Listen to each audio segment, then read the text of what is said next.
as a homeowner next door. When NHP tried the first time with this proposal, the first thing they heard at their hearing was being publicly berated by the zoning commission for their abysmal approach to racial equity. To quote the chairperson, you flunked, you flunked, you flunked. Obviously, they rightfully lost that case, but despite the zoning commission telling them explicitly multiple times over multiple meetings that they did not encourage them to come back with a PUD, NHP has done just that without changing their approach at all, which worsens the injustice. Everything about this proposal is a straightforward textbook example of shamelessly exploiting historic racial inequity to take more than they're entitled to at the direct expense of Black and Latino homeowners, further entrenching that inequity.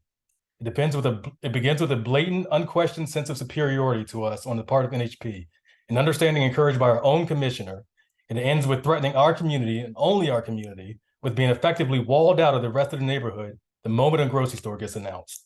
I look forward to sharing the indignities and inequities that brought this case here during today's discussion. Thank you. Thank you. Commissioner Yates, if you can elevate Jocelyn Johnson, please.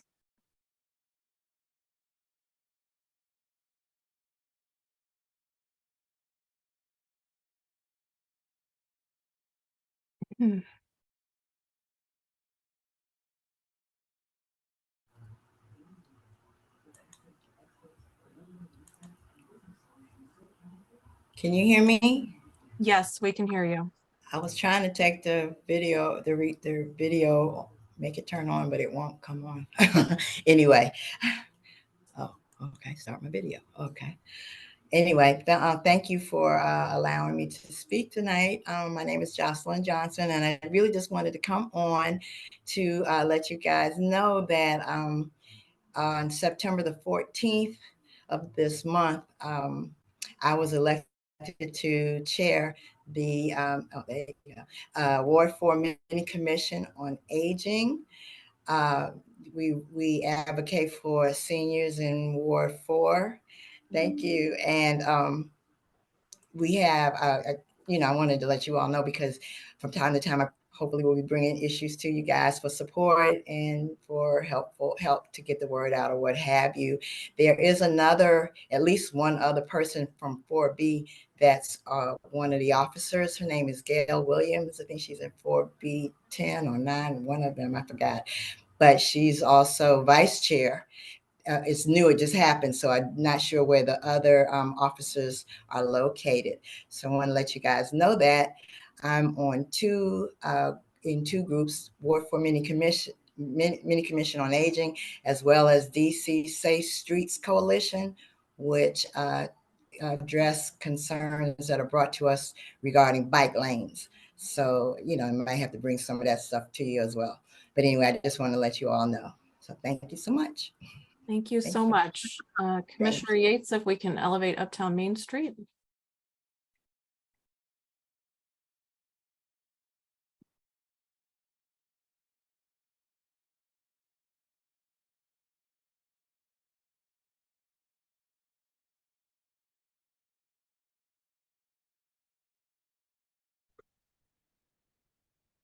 Good evening. Good evening.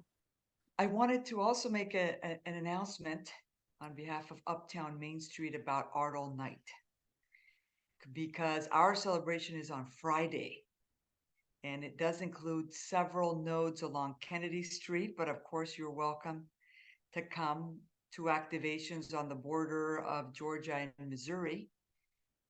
We are all the way up there in Georgia on Georgia Avenue. We're on Upshur Street and Upper 14th Street. So check out our website, uptownmainstreet.org. You can go to the Art All Night page. And in your particular commission, we have Jackie Lee's, who is part of our Main Street, and they will have a fantastic band to kind of close out the night. They are probably the latest activation. But if you want to come out on Friday, you're more than welcome. And then our partners over at the Parks Main Street have their events on Saturday. So that way you don't miss anything in Ward 4. It's all Ward 4 Friday and Saturday. And there's a lot going on. It's all free. A lot of very family-friendly events. We have stuff for kids all over the place. So please do check out the website. I think it's the easiest thing, or go to our social media. Go to our social media. We have Petworth Main Street and Uptown Main Street programs. So any questions, I'm happy to answer that. You can email us for, I guess, if you want any details, etc. Great, thank you. I just highlight again that there are art all night events on Friday, the 29th and Saturday, the 30th. So you can hit up several locations. And for people who might not be aware, Art All Night is DC's free overnight arts festival, and each location has several different art and performance activations, and it really is a wonderful event. Commissioner Yates, did you have a question? No, I was just trying to signal that we were over time. Yes, okay, thank you so much. If we can bring on Andres Harris, please.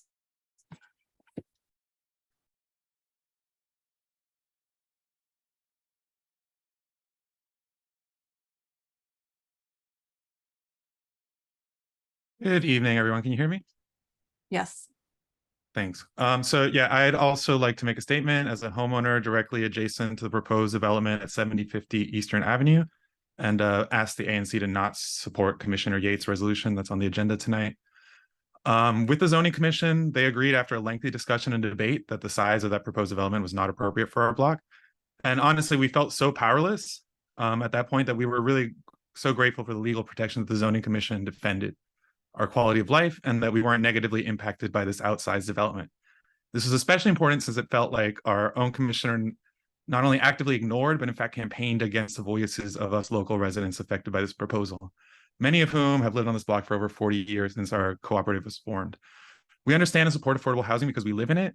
My partner and I never imagined we could afford to own in DC, but cooperatives like ours offer incredible opportunity and value that's now under attack by outside forces who decided they know what's best for our neighborhood without any input from us. And unfortunately, we didn't have time to address the commission before the first time this project was supported.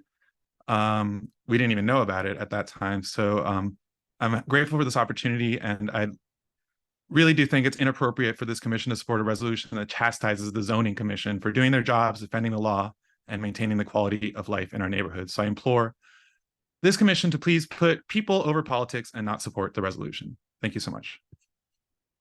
Thank you. If we can bring Deborah Jacobson up.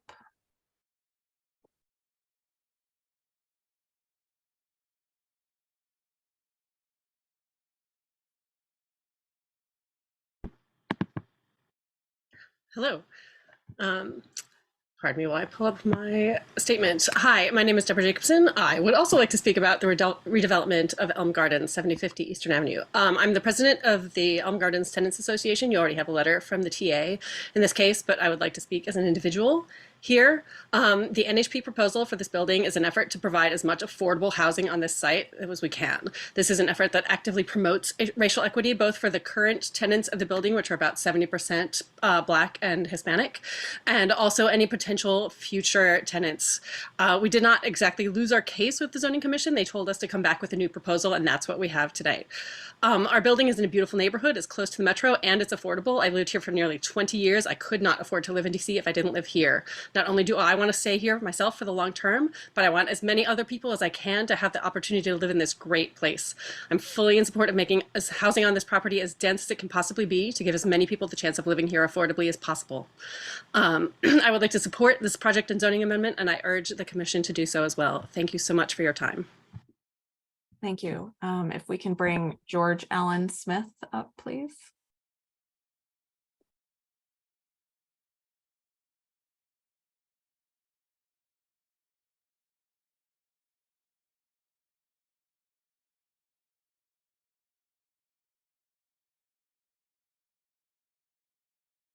Can you hear me? Yes, we can hear you. Okay, great. I must take issue with the inaccuracies in the ANC's draft resolution for the property next door to the Eastmont. The Zoning Commission did not recommend that the NHP Foundation return with a planned unit development application during the foundation's first case. I attended the entire meeting when the determination was made, and the Zoning Commission did not do such a thing. The resolution emphasizes underutilized surface parking space at 7050, but fails to mention that the height and extended length of the proposed building would wall off existing Eastmont residents in the block, decreasing their natural light and also decreasing their property value. The resolution boasts support from the Historical Preservation Review Board, but fails to acknowledge that the HPRB declares our block of apartments and cooperatives as non-contributors to the neighborhood's historical architecture, making the HRB declaration moot. The resolution also claims that the FLOM classifies 7050 as suitable for moderate and medium density. This can't be so given the Zoning Commission just denied the Foundation's request for medium density. The resolution appears to oppose the PUD process for the Foundation's proposal, declaring it as inappropriate and unnecessary because of the lot's small size and inability to prefer additional amenities. And we agree. We see no real community benefits in what the Foundation proposed under the auspices of a PUD. I urge the ANC not to move forward with this draft resolution with inaccuracies, which fails to acknowledge the encroachment on more than a 40-year housing cooperative that's naturally affordable and ignores the requirement of true community engagement for PUD processes. Thank you for your time. Thank you. Commissioner Yates, did you have something, a response? No, ma'am, just that we were over time. Okay, let's bring up Joseph Sander.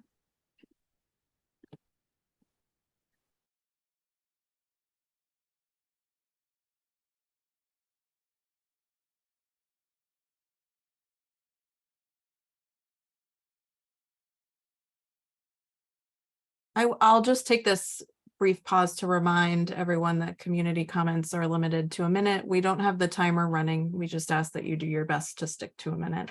I've been raising my hand at about a minute 30 Okay, seconds. so that's what that signal. All right, thank you. Please go ahead. Oh, you're muted. Or we can't hear you.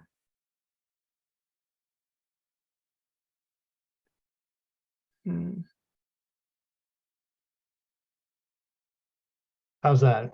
There, yep, we got you. Thank you.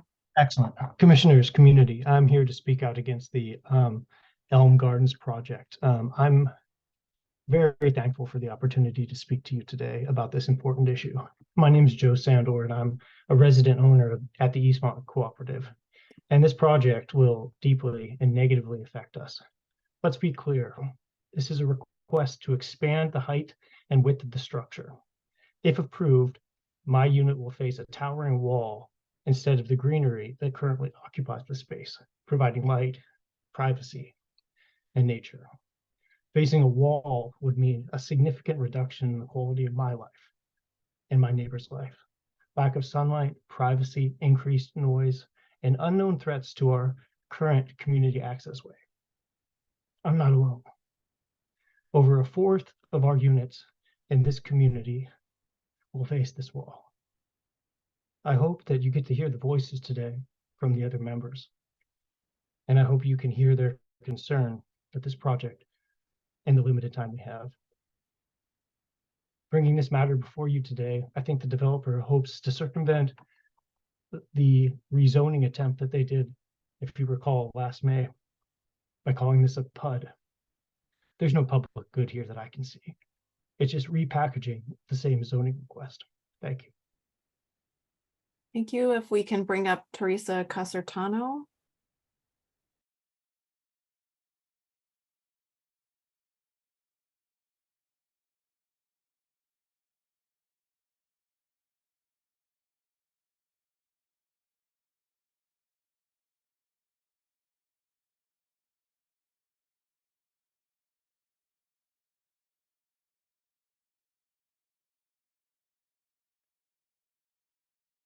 I attempted to promote her vice chair, but I no longer see her in the attendees. Up, there we go. Just took a little bit.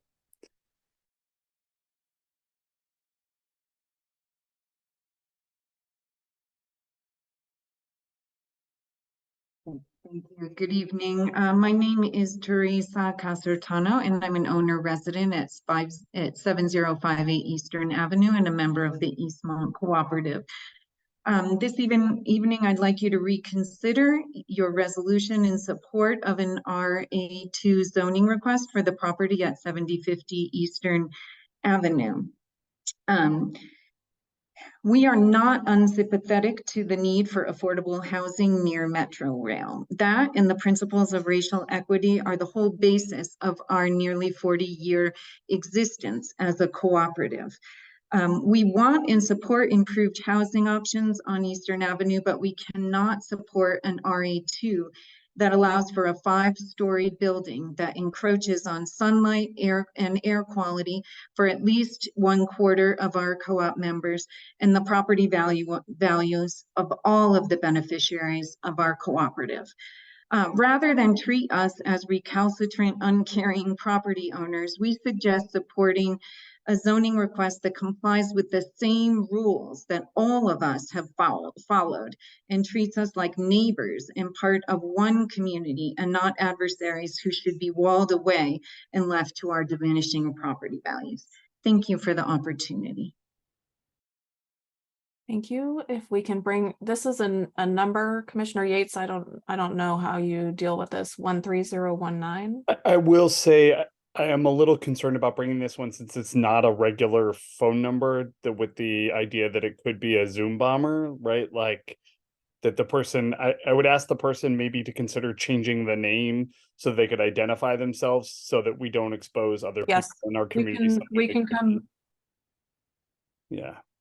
Thank you. Yes, I would ask that 13019 identify themselves by a name or full telephone number or put their comment in the Q&A. And we will move on and promote Katya Schultz, please.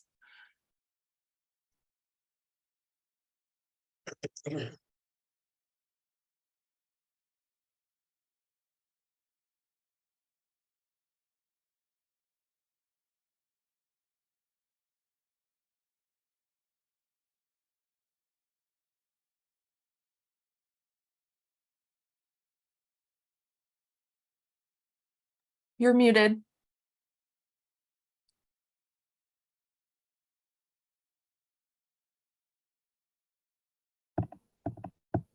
How's this?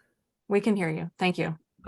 Okay. My name is Katya Schultz, and I'm a resident of Elm Gardens, and I'm also a member of the TA board of Elm Gardens. And I sincerely thank Commissioner Yates for supporting our project.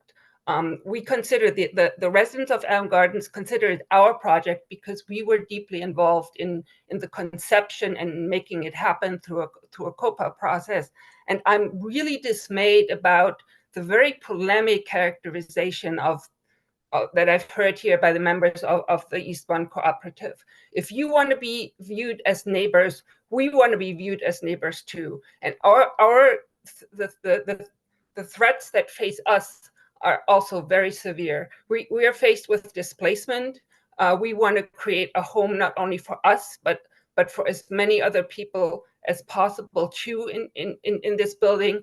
And if you look at the plans and at the drafts, especially this second draft for the building, it's not outsized for the neighborhood. I will admit that a few people that live in the Eastmont will have a little bit less light and maybe a little bit less air, but it's already the case that most of the people that live on that side, both on the Eastmont side and on our side, currently look at a wall. That's just the way it is if you live in a city in a dense area.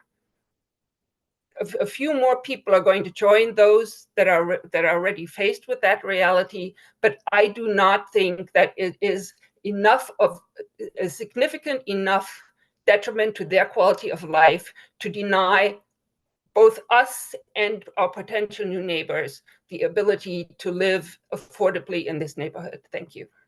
Thank you. If we can elevate Michelle Blau.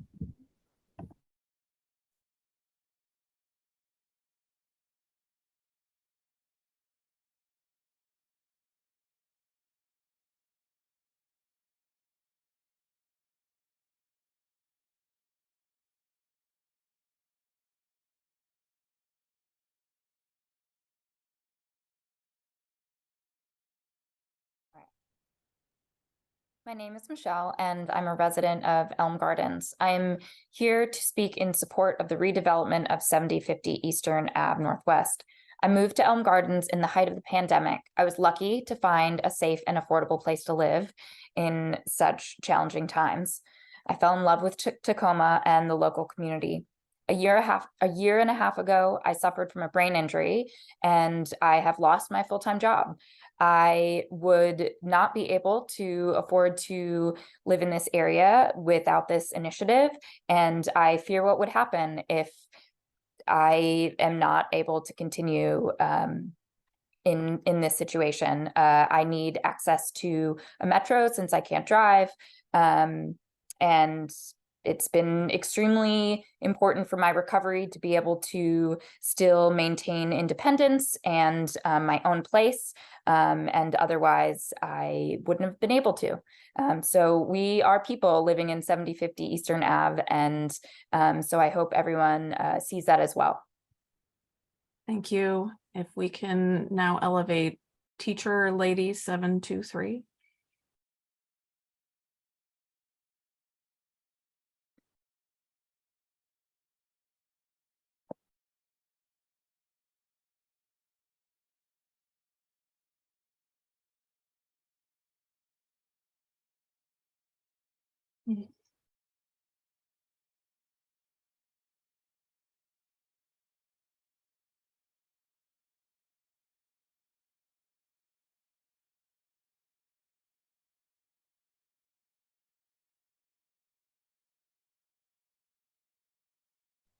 Hello, can you hear me? We can hear you. Okay, I'm trying to get the video up and it's not working for me at all. May I proceed without the video? Yes, please go ahead. We can hear you very clearly. Okay. Okay. I've been here with my wife for over 40 years. We've been here 48 years, and it's been convenient and it's comfortable at 7050 Eastern Avenue. I feel like I need it now more than I needed it before because I'm handicapped now and I can use the metro and I can go shopping and do things from this area. The building needs to be updated. So I'm for the convenience, the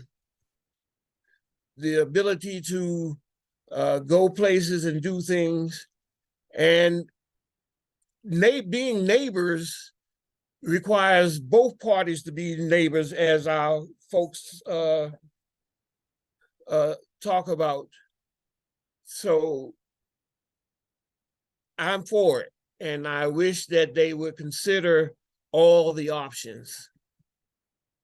Can you and your wife please provide your names if you're comfortable so we have those on record? It's Paul and Patricia Gibbs. Gibbs is the spelling of the last name. Thank you so much. Just making a note. Great. Thank you very much. Thank you. Thank you. If we can now bring up Kim Nelson.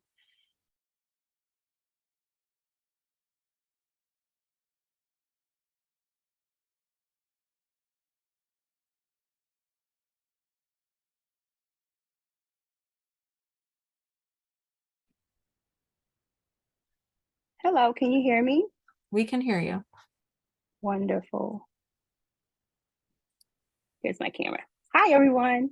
I'll be brief because I have to tend to my small children, but I had to call in to express my opposition to the ANC's draft support of the NHP Foundation's project next to my home of over 20 years.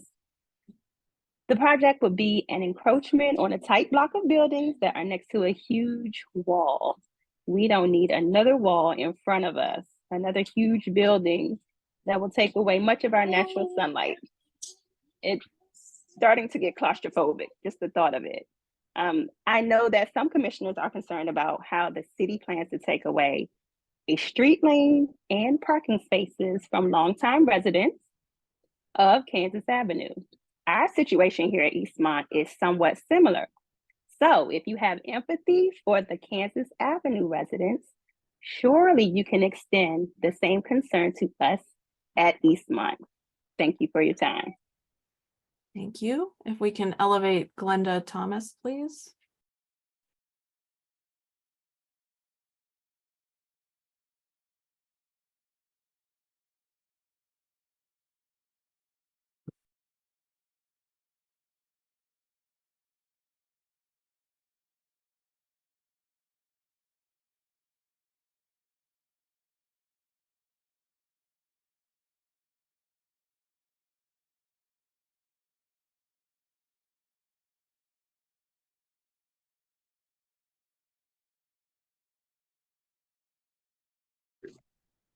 Hi, can you hear me? Yes, Are you- we can hear you. And we saw Yeah. you briefly, but not anymore. Oh, okay. Well, I'll speak if you can at least hear me. Yes, and we see you now. Oh, okay. Hi, thank you so much for having me.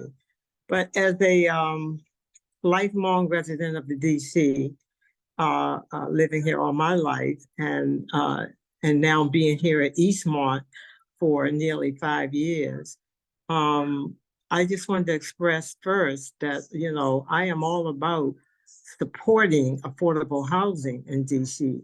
However, I just am not in favor of allowing the NHP Foundation, who headquarters, which is not even based, they're based out of our city, to change the existing zone laws that protect our quality of life here at Eastmont and other residents who live in the area.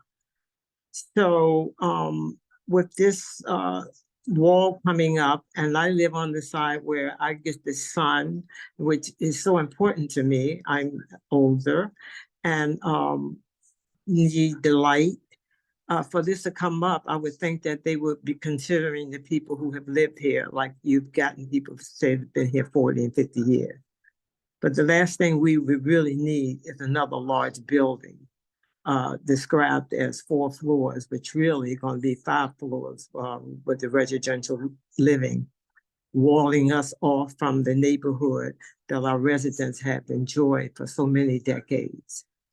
Adding such a large building in this modest garden type building would really compromise our safety, health, and the property value.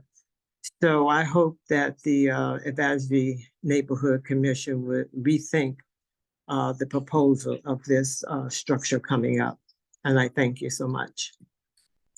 Thank you. If we can elevate Iris Rivera.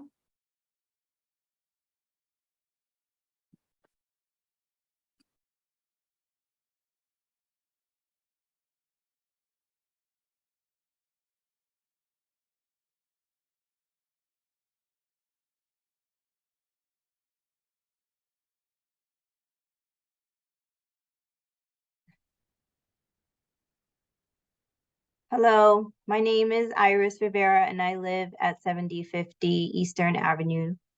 And I am pro building this building. I am a renter and I have been a renter for a long time. And there are many, many benefits to being a renter. I have also owned a home on land for 10 years. So I know what it means to own land as well.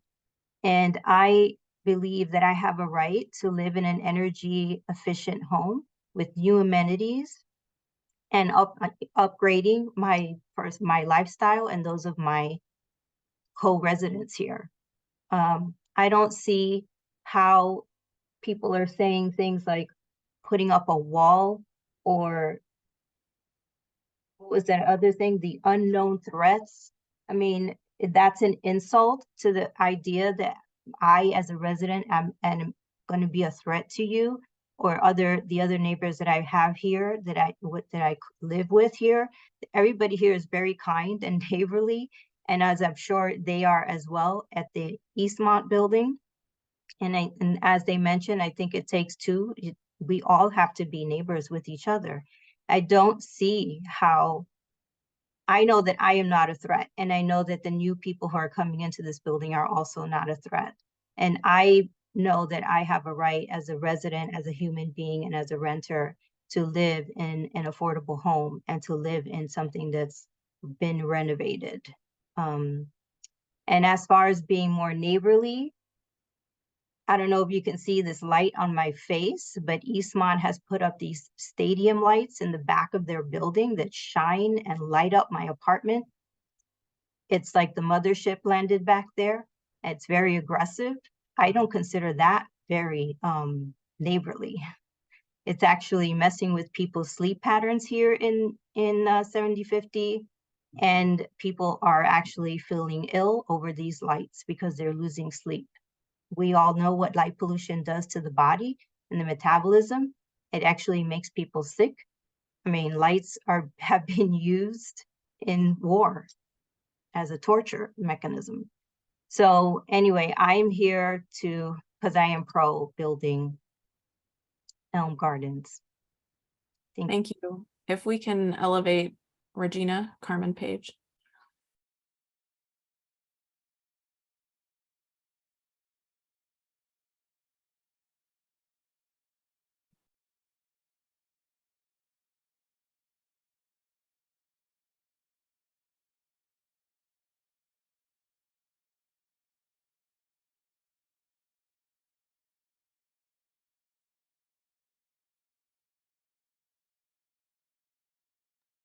Ms. Carmen Page, I know you were having technical difficulties. You have to accept the promotion to panelist in your Zoom app.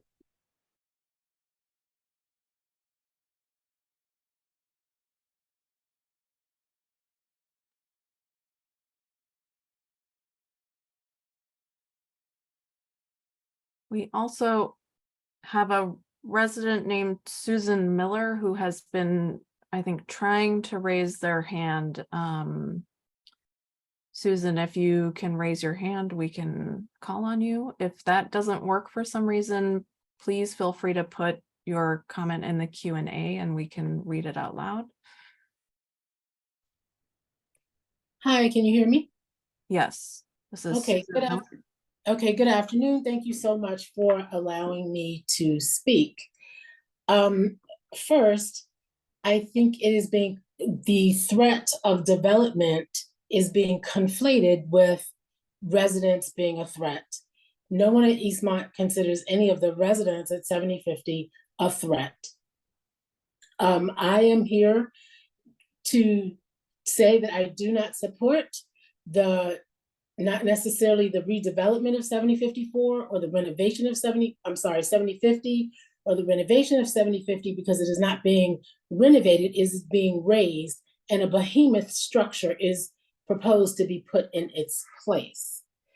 I don't need to restate all of the concerns of all of the other residents of Eastmont, as I do share their concerns, but I do want to say that the process by which NHP has gone about getting this rezoning, which is a concern because they have to literally change the zoning laws and be able to put a structure that large in that small of a space. And the flawed process whereby they have kind of tried to push this through without necessarily giving the residents of Eastmont any input in the proposal as it is being proposed as a planned unit development. Thank you for allowing me to speak. Thank you. Great.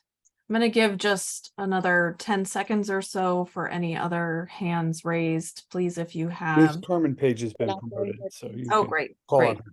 Okay, I'll be brief. Hi, my name is Regina Carmen Page.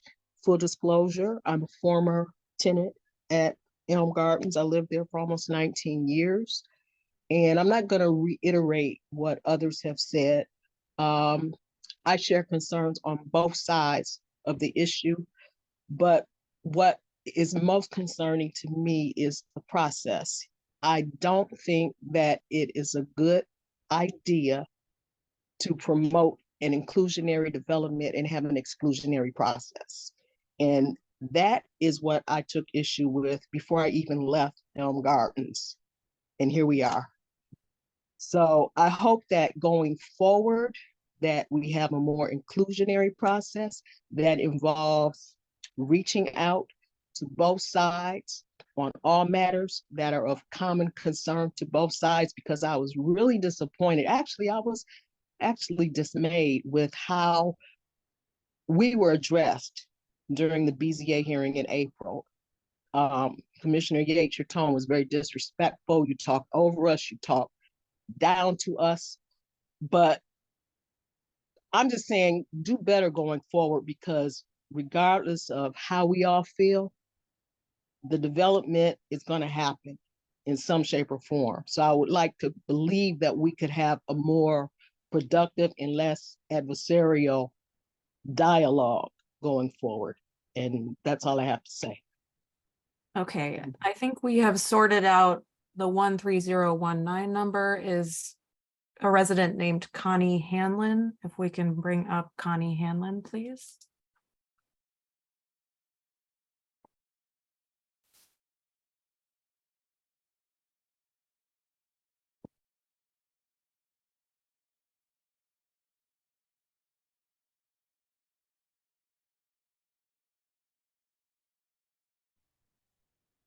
Hi, good evening. Can anybody hear me?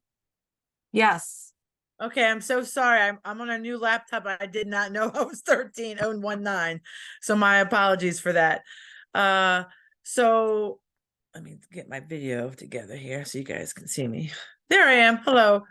So I am an owner and a resident at Eastmont. And so of course I'm calling in regards to the 7050. Okay, so I appreciate everybody's comments. I just want to kind of like paint a little picture. So I am on the bottom level. All right, I have to hurry because I forgot I have a minute. I'm a social worker, so I like to talk. But I'm on the bottom level and I like to grow flowers and I like to make it beautified for my other residents and myself. And I feel when the next, people say the wall, but when the next building goes up, it's gonna feel like, for us, it's gonna feel like a wall, because that's what it's gonna look like. It's gonna block the sunlight. The only good thing it's gonna do, for real, is help out with some of the noise from the Amtrak, to be honest with you, because that's how big it's gonna be. And it's gonna be outsized of that community of Tacoma. And I just want to say real fast for my last 30 seconds, I'm born and raised in DC, and I moved out of DC for a little bit to the suburbs to care for my mom. But one of the reasons why I'm in DC is because, especially at Eastmont, is there's a patch of grass. And everybody on this line who knows me knows that I fought for us to get a little table and a picnic table area on that green patch. And that's where we have once a year, we have like all the residents get together and we have like a little block party just to get to know each other. So we are friendly. If anybody can come to the block party. But I just ask that you guys consider thinking about how high it goes and how wide it goes, and how the Eastmont building will be cut off from the rest of Tacoma. That's how we feel. Now, the folks who feel and live in other spots and the other buildings around us may feel differently, but we are the last building besides the Lee House right there, that is going to be shut out from everything else. So just consider it. Think about the little greens patches that we already have there that we're trying to maintain and hold on to. So I thank you guys and have a great evening. And sorry for the mix up for the 13019. Sorry about that. Thank you. Okay, I'm giving just a few seconds for anyone else to raise hands. We have some that keep going up and down. Yeah, I'm not and sure they have throughout, which is why I'm giving a little bit of extra time here. Carl Allgood keeps going up and down, but is also in the Q&A. So if we can bring Carl up, that would be great. Sure. And I think we will close it out here because we do need to move on.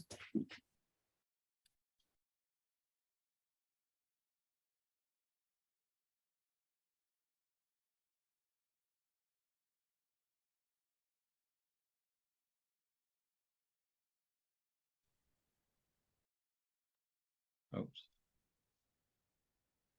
Hello, good evening. My name is Carl Allgood, and thanks for the opportunity to make some comments.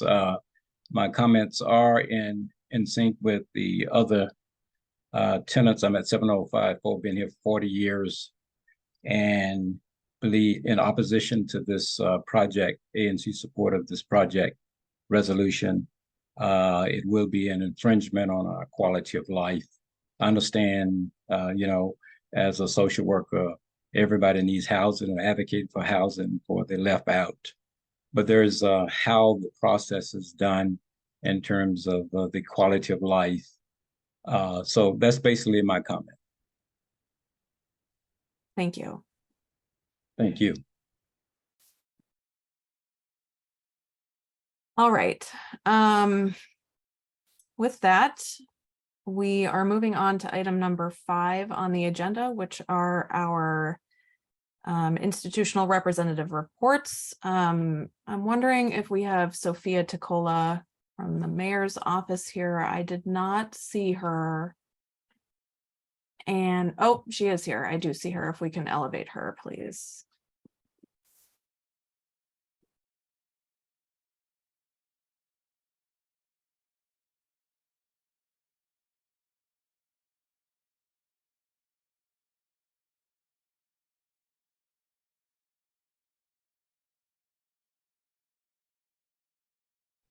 Hi, can you guys see me or hear me?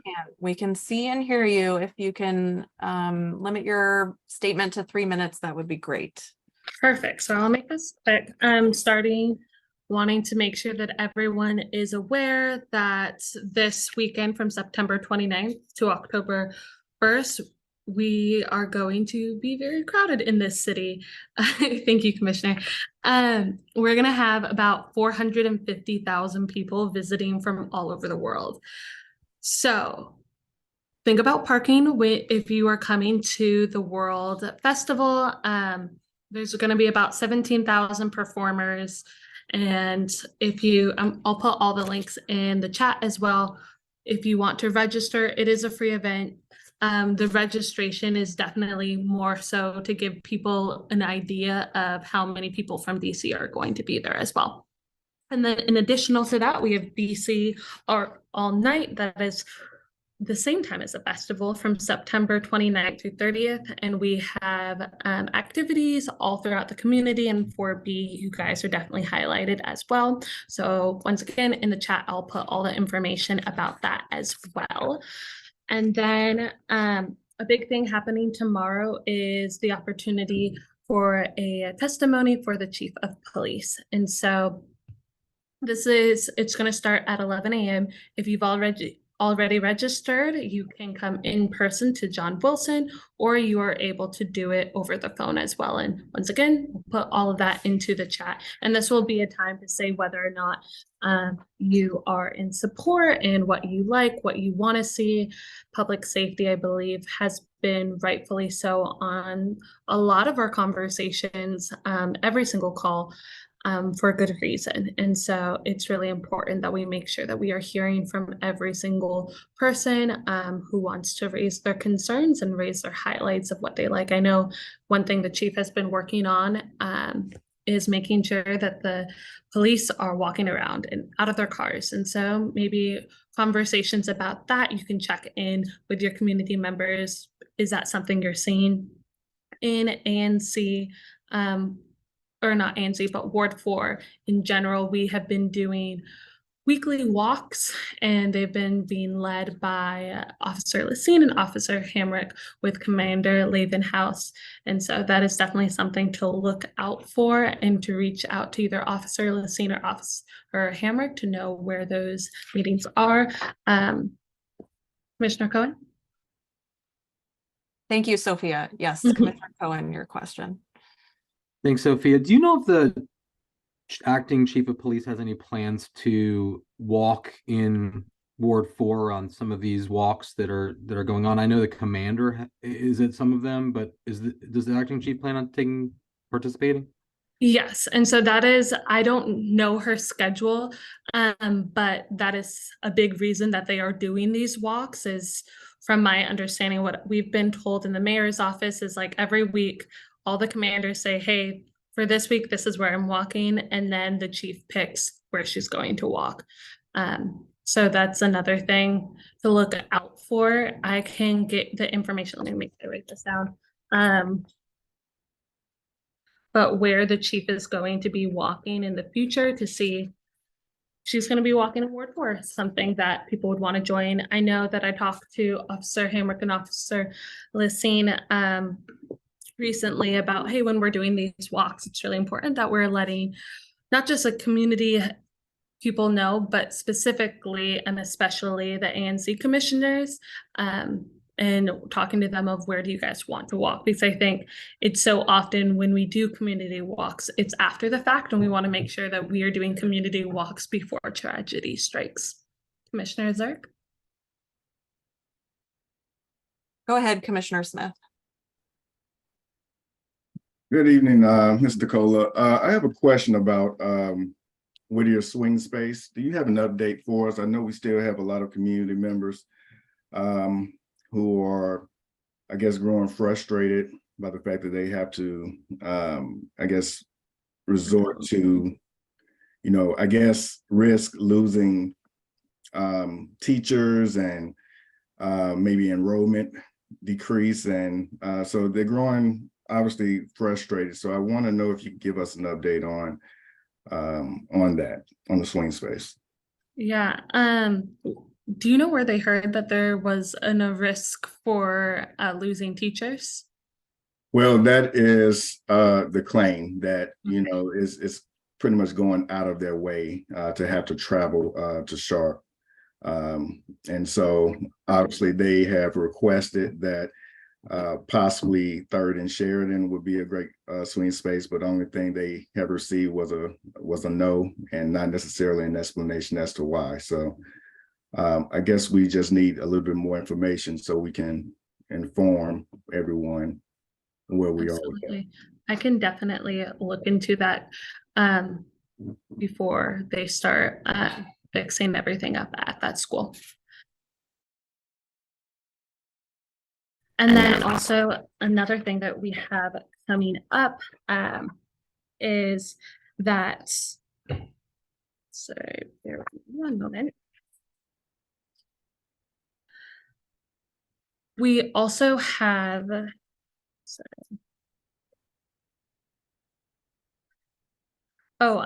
We wanted to highlight one big thing that we've been talking about on top of DC being open, DC hiring, is climate change. And so I know many of you have heard about the Anacostia River being open and swimming, but recently DC was notified as being one of the top cities in our country for talking about climate change and being clean and being green. And it was a wonderful time to also acknowledge the work of DOEE and specifically the different opportunities that they have. So we have programs like the Rain Barrel program, as well as different rain gardens you could do in your community, and working also with flower beds and their bee program. And there's all these different resources to think about.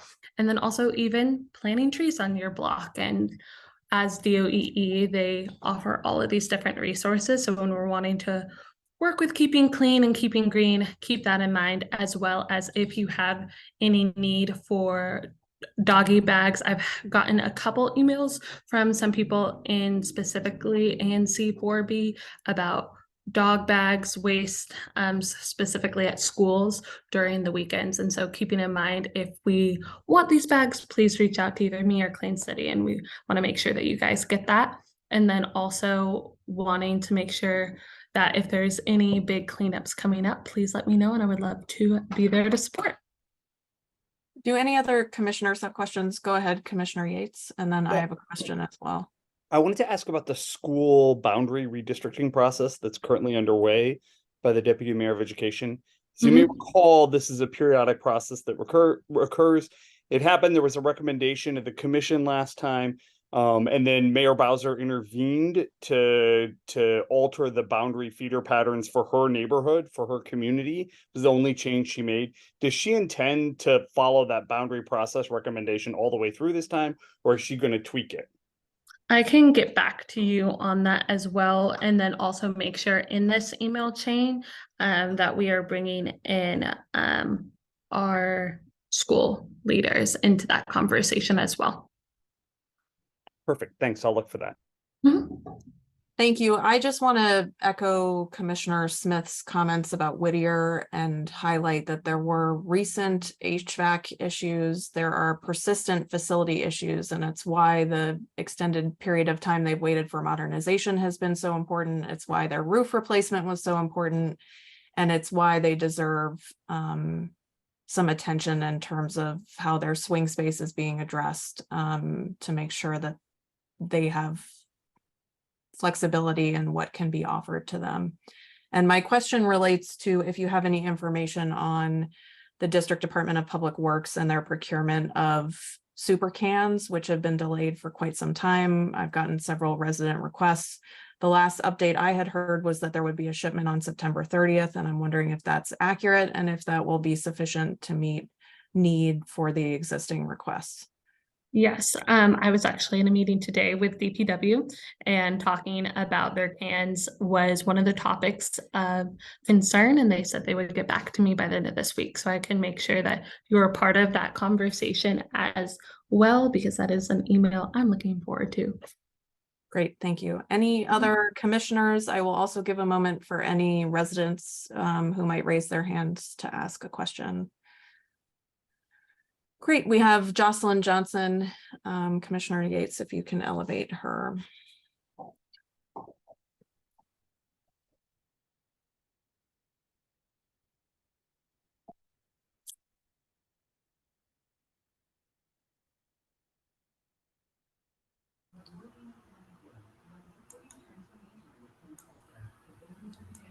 Can you hear me? Yes. Yep. Can hear you. Thanks. I'm not sure about the camera, but Ms. Sophia, I do have a question. Seems like as soon as I got with the Ward 4 Mini Commission Chair, I was told, and I'm not sure if it's you, I'm sure, well, it's probably you and Barbara, but just to make sure it's on the record, and then also in support of some of the commissioners here tonight, that could you make sure that the handicap button on the Lamont Rec Center is finally fixed? I understand this has been broken for months, like most of 2023. I cannot really get my head around how something like that could last so long, but seniors, on behalf of seniors who brought it to me, I'm asking that this gets on somebody's radar screen so it can be fixed sooner than later, please. Absolutely. One, congratulations on becoming president. I know that we just had DPR just fix the one at Fort Stevens, so that definitely seems like something they will be able to do for Lamont Rec as well. Okay, thank you. Commissioner Yates, can we try elevating M. Roseby, who has had their hand up and down several times, just to make sure we accommodate them? M. Roseby, we will be elevating you. I've seen your hand go up a few times, so just want to make sure we hear from you. They have to accept the promotion to panelists, so I don't know. Yeah, they keep posting in the Q&A too. M. Roseby, please accept the promotion to panelist. We'll give you 20 seconds here and then maybe try and come back to you.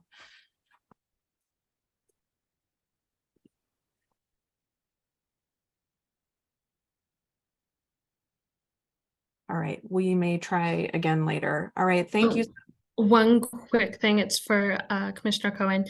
So I had talked with DDOT and MPD about the traffic with the construction trucks as well. So we're going to be trying to keep an eye on it to make sure that they aren't going on the back route. And then in addition to that, wanted to get your perspective, and we can talk offline as well about everything that had happened with the noise complaints with the unhoused individuals. Commander Lavenhouse said that they reached out and wanted to make sure that that was all good. Okay, you two can connect offline about that. We're going to move on to the update from the council member's office. Thank you. Barbara Rogers is listed, and we had Jim Lewis here, who I think has left. Jim, if you are here, raise your hand. Otherwise, he posted several items in the Q&A, which He said he had to leave at 8 o'clock in the post. That's why I've left them. I'd actually like, if he doesn't mind, Commissioner Smith, or if you have access to the Q&A, can you read Jim's comments into the record, please?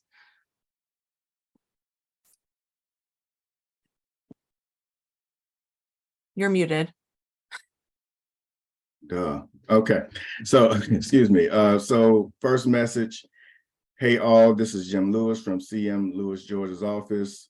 filling in for Barbara Rogers. I have to jump off the call at 8 p.m. However, I want to share that we will be at the LRCA Public Safety Walk tomorrow at Walmart. We also want to send a save the date for the 2023 Senior Jubilee, which will occur on Friday, October 6th from 12:30 to 3:30 p.m. at Lamont Rec. We will have food, resources, and fun activities for all Ward 4 seniors conveniently in 4B. He also sent the link for the event to RSVP. He sent a list of other items, DC resources you should know, such as the council member has also been helping compile a list of some of DC's most important but unappreciated resources. You can find the first part of that list of resources on our latest newsletter at the link below. It covers resources for due parents, senior citizens, public libraries, traffic safety, and public transportation. You can also contact him, James Lewis, Constituent Services Coordinator, at jlewis@dccouncil.gov or at 202-286-6311. Thank you, Commissioner Smith. I was tired of hearing my own voice, so I appreciate the reprieve. And I'll ask Commissioner Yates, I know this is a pain and you're juggling a lot of things coming in through the Q&A, if you can post these messages since they contain several links. Yeah, I'll try and focus on the ones that contain links. Great, thank you so much. Okay, so let's move on. We have next on the schedule an update from MPD. We invite MPD to our monthly meetings, and I'm wondering if anyone is here. Oh, it looks like M. Roseby has raised their hand. Evan, I'm sorry, I know you're in the midst of that. If you can elevate M. Roseby.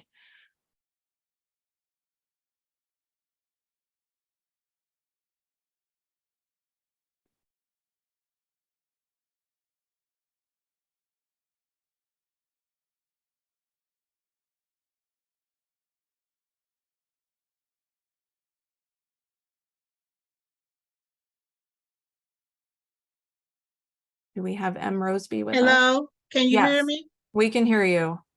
I'm sorry I had such a hard time logging on. That's okay. I'm glad we got you. You have a minute, please. Okay, that's why we talk real fast. Hello, my name is Mary, and I'm a resident of the Eastmont Cooperative, and I'm calling in reference to the Elm Garden Development Project. And I have been owner here at Eastmont for 20 years. I am a senior citizen. I am retired.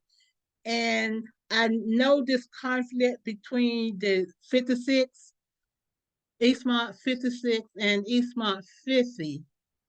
The issue that I see that our problem is not that we don't like 7056. The issue is building a building that will overshadow us.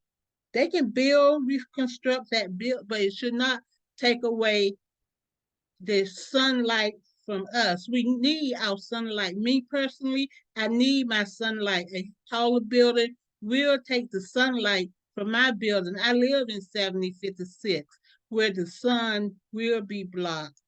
And I would love to welcome those new neighbors in 56 when the building is constructed correctly within the law of what size that building should be. Thank you very much for your time. Thank you so much. I'm thankful that we were able to bring you on. So thank you for your patience. Okay. We invite the Metropolitan Police Department to our monthly meetings. They are sometimes here and sometimes not. So I'll give a minute. I don't see anyone. If anyone notes a raised hand, please let me know and we will move on.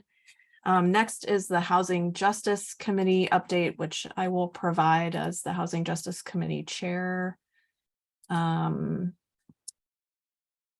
We had our last meeting on September 6th, which was a great meeting focused on housing supports and services for seniors, including a presentation from the DC Taxpayer Advocate, the Department of Aging and Community Living, and our local village, the East Rock Creek Village. We have a meeting recording if anyone is interested. It was quite informative and just a very wonderful meeting. And our next Housing Justice Committee meeting is on Wednesday, October 4th at 7 p.m. and will include a discussion with experts about the low-income housing tax credit financing for affordable housing development, a discussion with Pathways to Housing DC on their work to end chronic homelessness, and a discussion about Green New Deal for DC advocacy and social housing efforts citywide. So I hope you will be able to join us. Information about the meeting is on the website at anc4b.com. And let's move on to the Vision Zero update. Commissioner Yates. Yes, we met last Wednesday, September 20th. This was a logistics meeting focused on planning our meetings through the remainder of the year. Our next meeting will be October 18th at 6 o'clock. That's our Wednesday meeting time again, and meeting details are on the website or in the electronic calendar the commission maintains. Great, thank you. And now let's move on to our presentations. Commissioner Yates, if you can elevate Trevorus Culpepper. He will be providing an update on the PEPCO rate case. Trevorus, we've allocated 10 minutes for presentation and 10 minutes for discussion.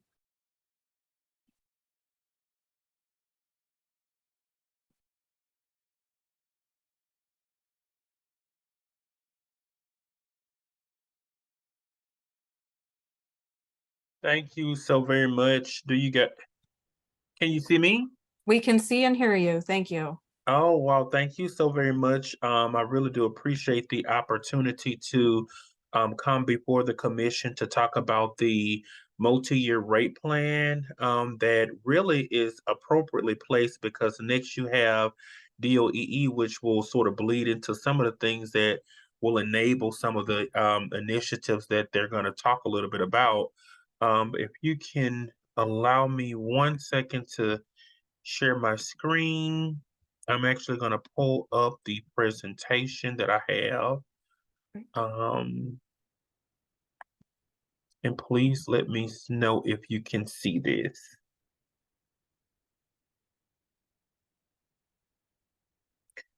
Can you guys see the presentation? We can. Yes. Okay. All right. Well, thank you. Okay. Well, thank you again, commissioners and residents in the ANC 4B community. I am Trevorus Culpepper, External Affairs Manager at PEPCO. I am your Ward 4 liaison for PEPCO. Many of you all have communicated with and have seen because we had the Capital Grid project recently come through the area. So definitely appreciate the opportunity to get to know you all and have seen you all at many community events. One of the things that I would like to talk to you about is our Climate Ready Pathway multi-year rate plan, which is a forward-looking plan that really is focused on addressing some of the climate change things that are taking place within our area, and then also enabling electrification of the grid and making sure the grid is ready for a cleaner, brighter future. But before I do that, I did want to just note that Exelon, which is our parent company, has launched a racial equity capital fund. And pretty much what this is really a plan that really seeks to provide funding and resources for minority-owned businesses, particularly within the PEPCO region, so specifically DC and Maryland, and all of the service territories within the footprint. And they really provide amounts of funding between $100,000 and $300,000 to nearly $1 million. And the fund is a $36 million fund that is specifically for minority-owned businesses. And actually next week we'll be announcing 3 businesses who have been awarded resources through this fund. So it's really good. Pretty much what it is helping businesses sort of scale up and providing resources for them to do that. And the fund is managed by a fund manager, Rock Creek, which is a diverse-owned fund. And so they're really the ones that really make the investment decisions, but it's really a partnership and specifically for minority businesses within the PEPCO footprint. So just want to make sure that folks are aware of this. It's a really good, fun and opportunity for minority-owned businesses, and you can apply. It's a rolling application, and you can. I'll put the information in the chat, but it can be accessed through exeloncorp.com/racial equity capital fund to submit an application. So just wanted to make sure that folks were aware of that and keep on the lookout for an announcement coming next Wednesday about those businesses who've been recently awarded. And next, wanted to just talk specifically about the multi-year rate plan, which we're calling the Climate Ready Path DC plan. And pretty much what it is a rate increase over 3 years, starting in 2024 through 2026. And specifically what this plan will do will, of course, support a climate ready grid. As you all know, we are experiencing the effects of global warming.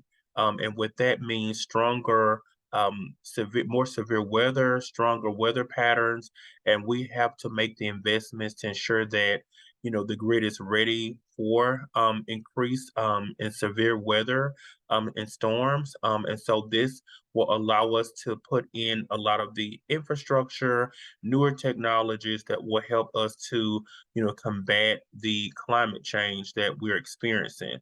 And then also part of this plan does allow us to enhance the reliability. So a lot of the technologies that we put in are newer. They are technologies that will allow us to, combat for cybersecurity threats that have been recently, as you may have recently seen in the news as well. And then also enable us to have a grid that will allow for more solar, more electric vehicles.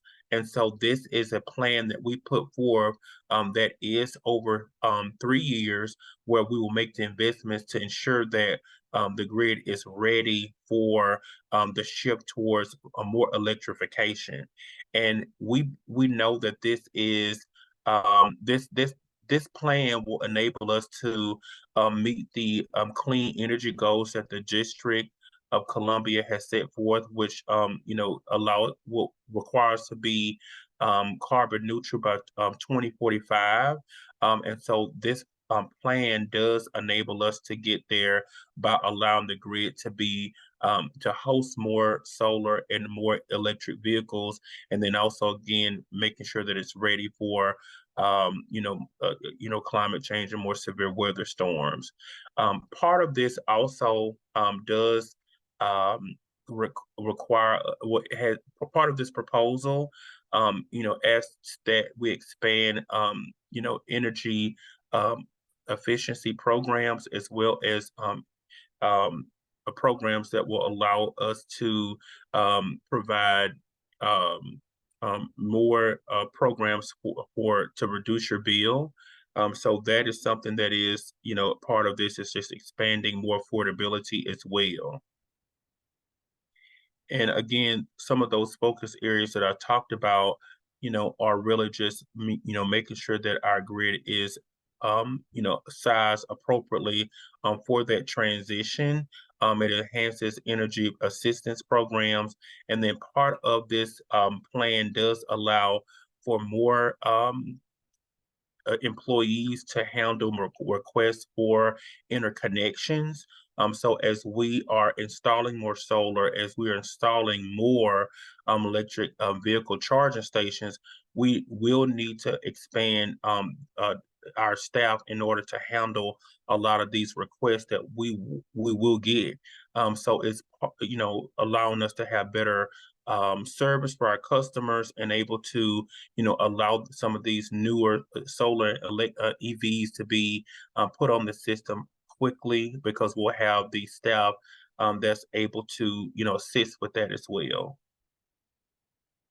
And so what does that mean for a customer? Typically what this will mean is that your bill will increase on an average of $6.13 per month. And it is in different phases. So it is an average of $16.13 in the first year. And then it will go down, well, actually it's an average of $6.13. But in specifically in 2024, the increase will be $6.18, and then in 2025 it will be $6.13, and then it will go down in 2026 to $6.09. So it is an average of $6.13, but each year it's a different rate adjustment, with the first year being 2024 will be the highest at $6.18. But in 2026 it will be $6.09. And one of the things that we're asking for as a part of this plan is to expand the residential aid discount program. And that is a program specifically for low to moderate income residents. And, it is based on your income. You have to apply through DOEE, but we're actually asking to expand that program. And when you're on that program, any rate increase that PEPCO proposes, if you're part of that program, you will not be impacted by any rate increase. It basically, just sort of zeroes that out.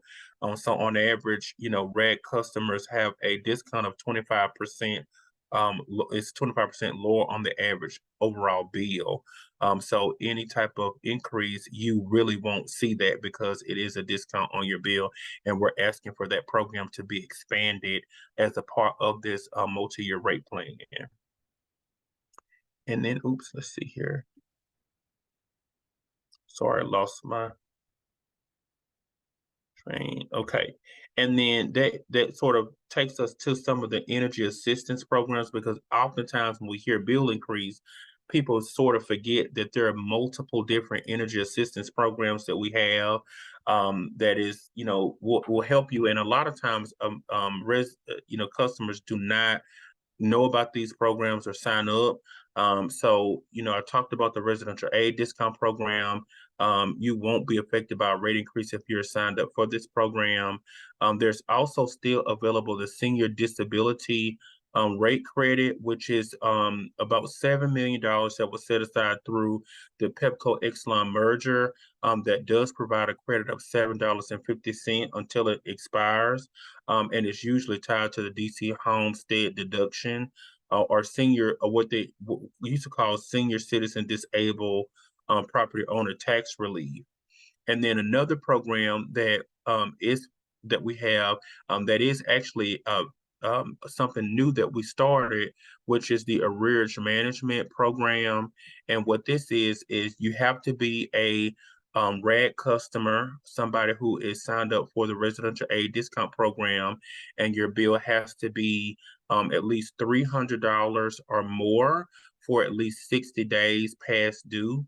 And what happens is once you make a payment towards your bill, we will actually forgive a portion of your bill, and it's on average about 1/12 of the customer's arrears is forgiven each time you make a payment.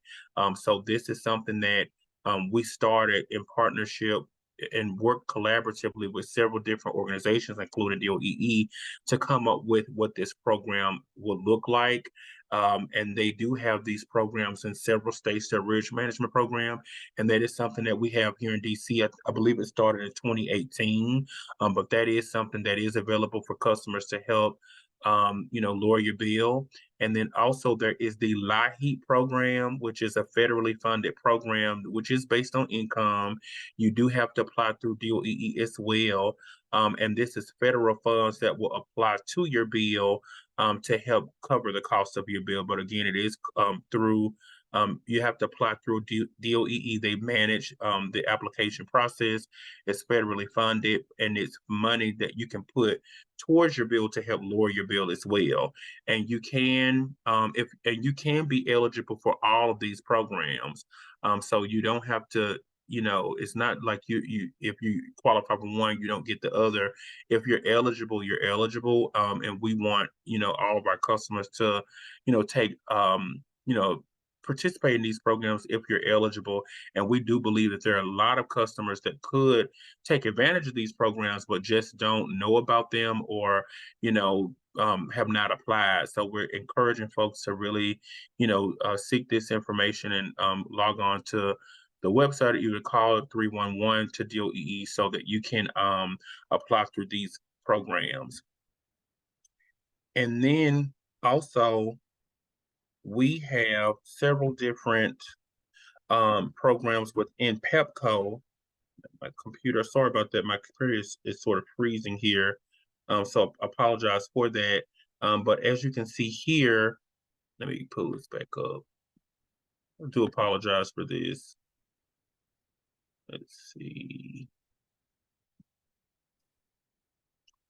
There are different options that we have within PEPCO that we will definitely try as much as we possibly can to assist. If you are feeling challenged with your bill, we encourage folks that before you have a disconnection notice, or you noticing your bill is higher, you know that you're experiencing certain challenges, please call customer care as soon as you can. Don't wait until you have a disconnection notice. Call customer care so that you can potentially have a payment arrangement. And this is where you will call customer care and they will make an arrangement which allows you to make certain installments on your bill so that it's not disconnected, and you have to sort of agree to the terms. So once you call customer care and you say, hey, I'm having problems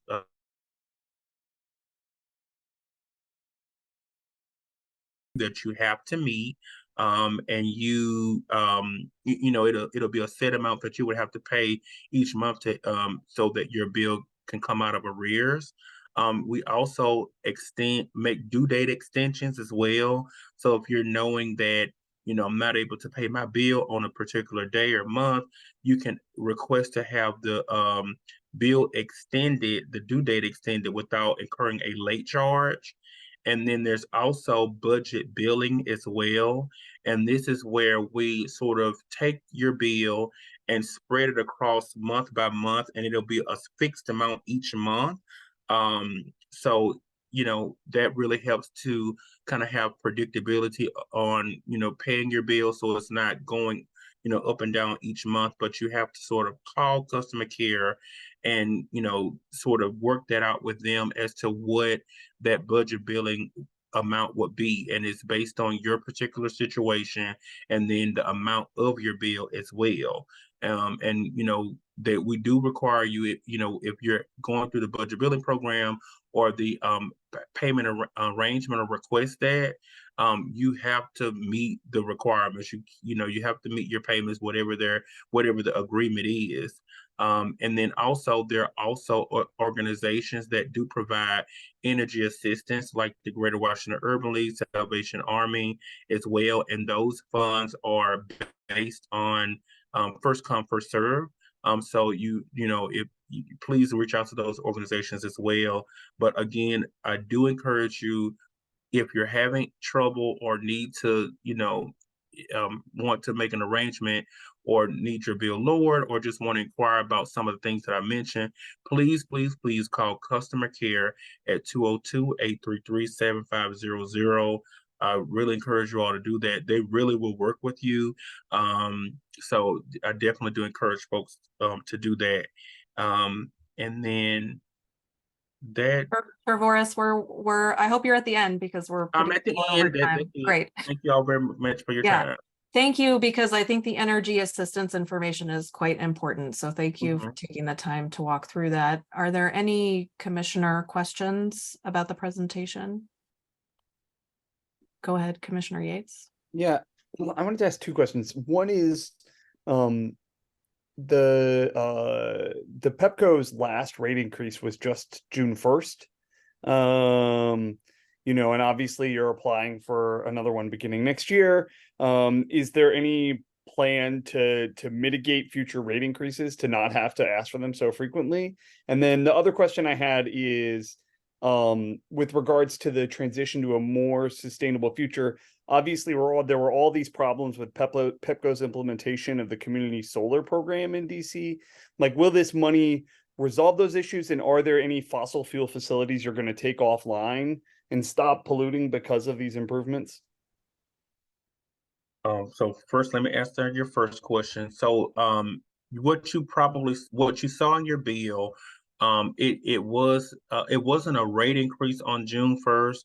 Basically, what happens is during the summer months, because more people are using power during that time, is that there is a different it's what you call peak hours, and so there is a different sort of rate during that time. And what we were doing was just sharing with people that, hey, this is the time where people are using, more power. So the kilowatt per hour is a little different. So that wasn't really a rate increase.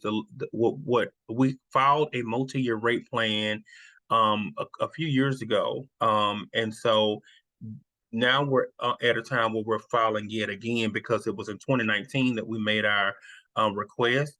And then that was for a period of time, and now we're filing again.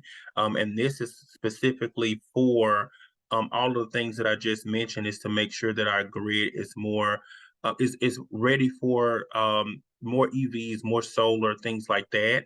And so we're not a company that generates electricity. We only distribute it, and we procure that from several different sources, mainly wind, solar, or nuclear, and it is a mix.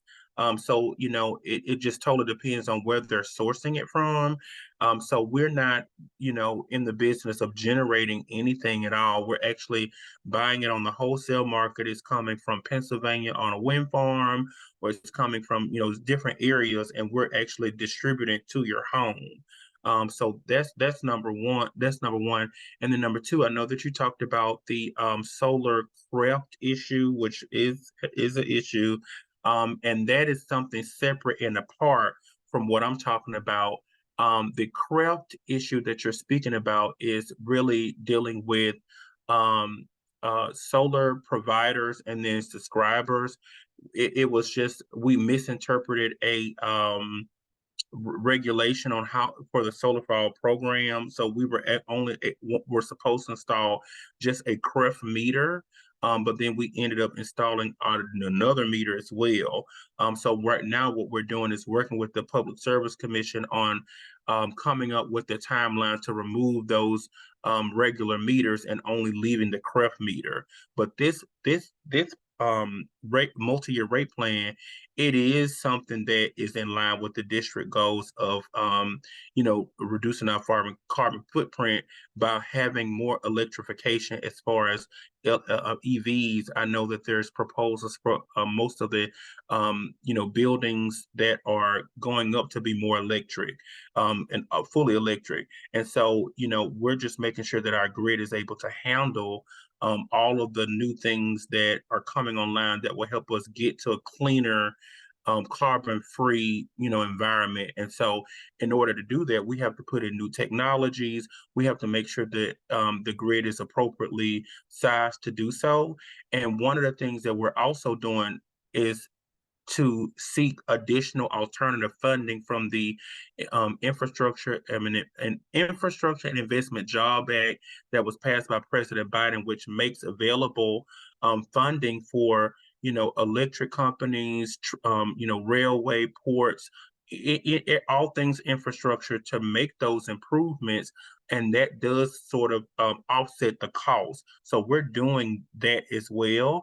But we also know that it's going to take more investment, to make sure that the grid is ready. So it is in line with the district goals on reducing the carbon footprint. Thank you, Commissioner Gilligan. Hey, yeah, just a quick question. Can you point me to a link in your website and the specific investments or specific technologies that you're referencing? You're speaking in a general way, and I just am interested in more specifics in terms of the rate plan increase and what you're investing in with that. Yeah, I can definitely do that. I know that some of the things that we're doing, specifically is, looking at some of our transformers, making and some of the substations as well, because those are, the technology is changing every day. And so what we're trying to do is make sure that we have the best technology that's going to increase capacity on the grid, so that, it would allow for those things. I know that, specifically one of the projects that's in this proposal is to enclose some of the outside substations that serve power. I don't know if you heard maybe like a few years ago in North Carolina, and I think in Washington State, someone had, I don't know if it was like a rifle or something like that. They, shot in one of the outdoor substations that are like sort of outdoors in North Carolina, and it caused like a whole power outage. And we don't have, luckily for us, in DC, a lot of our substations are closed. There are a few that are open air, and one part of this project will allow us to enclose one of the substations that serves a large part of the city, and then put in new equipment to reduce the footprint. But I can share with you some of the specifics in terms of like some of the reclosures that are newer reclosures on our overhead system. So a lot of times I know that there were some customers who said that my lights are flickering, or and I don't know what's causing it. I heard that, particularly in this area. And what tends to happen sometimes are, trees, or it could be either balloons or even rodents that might get onto the lines. And there are these reclosures that will immediately, open and close the system so that it doesn't have it's not a large power outage. And we want to put in those newer technologies that doesn't allow that blink that you see sometimes when those things happen. So those are some of the things that we're looking to do. But I can get you some specifics. Yeah. Thank you. Traverse, I have two questions. I'm wondering, I feel like I saw or heard that the multi-year rate case has been the subject of lawsuits, and I'm wondering if that's true and if you can give some information there, or if I'm thinking of something else. And my second question is that you talked about the residential aid discount program and the intention to expand that. And I'm wondering if you can give a little bit of detail about how it would be expanded. So yeah, that I'm not sure what you heard about the lawsuit itself, but no, what happened is we filed the multi-year rate plan in April, and it's before the Public Service Commission. So that's that regulatory agency that sort of looks at this and says, yes, we think that you should get this rate increase, and they'll look at all of the proposals that we have, and they'll make that final determination. So there's an opportunity for public comment, and they may have a hearing, and that's where you're able to voice your concern or support it. But there's not like a lawsuit out there about that. But when we're talking about the residential aid discount program, it's looking to expand it to other customers, because it is based on income. And so there is like that donut hole of people. They raise the income level in certain areas, but we're asking for a second look at that to expand it to include more individuals. So that's sort of what we're looking to when we talk about expand that residential aid discount program, because the LIHEAP program is a federal funded program, and it's set, it's money coming from the federal government. But the residential aid discount program, that's something local here in DC that we're looking to expand to get more people in. Okay, thank you. Any other commissioner questions? And I have my eyes out for resident questions and hands raised. I think that's it. Thank you, Trevorus. We appreciate your presentation. If you could share your PowerPoint, we'll happily collect it and share it with our residents. Thank you so very much. And I'll also share a fact sheet which has specific information as well, and looking forward to following up with you when the hearings are scheduled. And hopefully we'll get your support as well. Great, thank you. All right, now we're moving on Commissioner Yates, if you can bring up Awana with the Department of Energy and Environment to talk about Sustainable DC 3.0.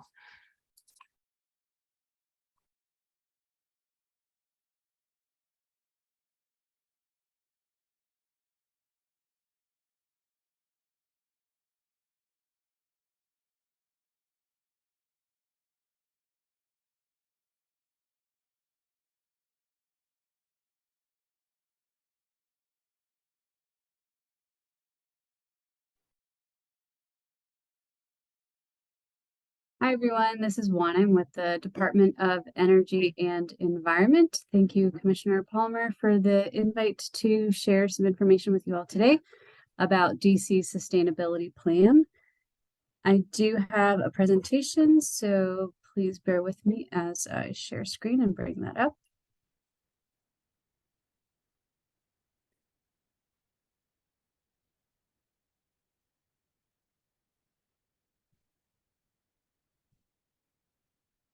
Please verbalize if you're not able to see, because I can no longer see you, but assuming that you can. We can see. Thank you. I just want to start with a little bit of context and background on DC's sustainability plan, and then talk about the update to what will be Sustainable DC 3.0. So first off, the vision and reason for being for our sustainability plan is to have DC be the healthiest, greenest, most livable city for all residents. And sustainability is one of these terms that's differently defined by different populations and audiences. And the way we as the district describe sustainability is making progress on these three fronts together, which are economy, equity, and environment. And the original Sustainable DC plan was released in 2013. It is required to be updated every 5 years. So it's been updated once, which is why the current version is called Sustainable DC 2.0. We're also required to report out on progress on the plan every year. So every year we put out a progress report, and this Sustainable DC was a little bit at the forefront of how we do progress reporting, in that we get very detailed and explain how far we are on every single action in the plan.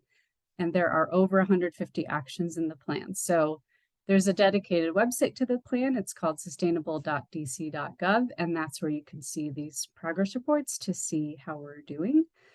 And while the Department of Energy and Environment, along with our partner Office of Planning, shepherd the plan and work on the mechanics of producing the progress reports and those types of items, there's over 20 district agencies responsible for implementing the plan. So want to make sure I'm capturing the breadth of the scope here. And since we're approaching the 5-year mark of needing to have another update, we are working on what will be Sustainable DC 3.0. The topic areas in the plan are what's showing on my screen now. So governance is the section has actions about making sure we actually implement this plan.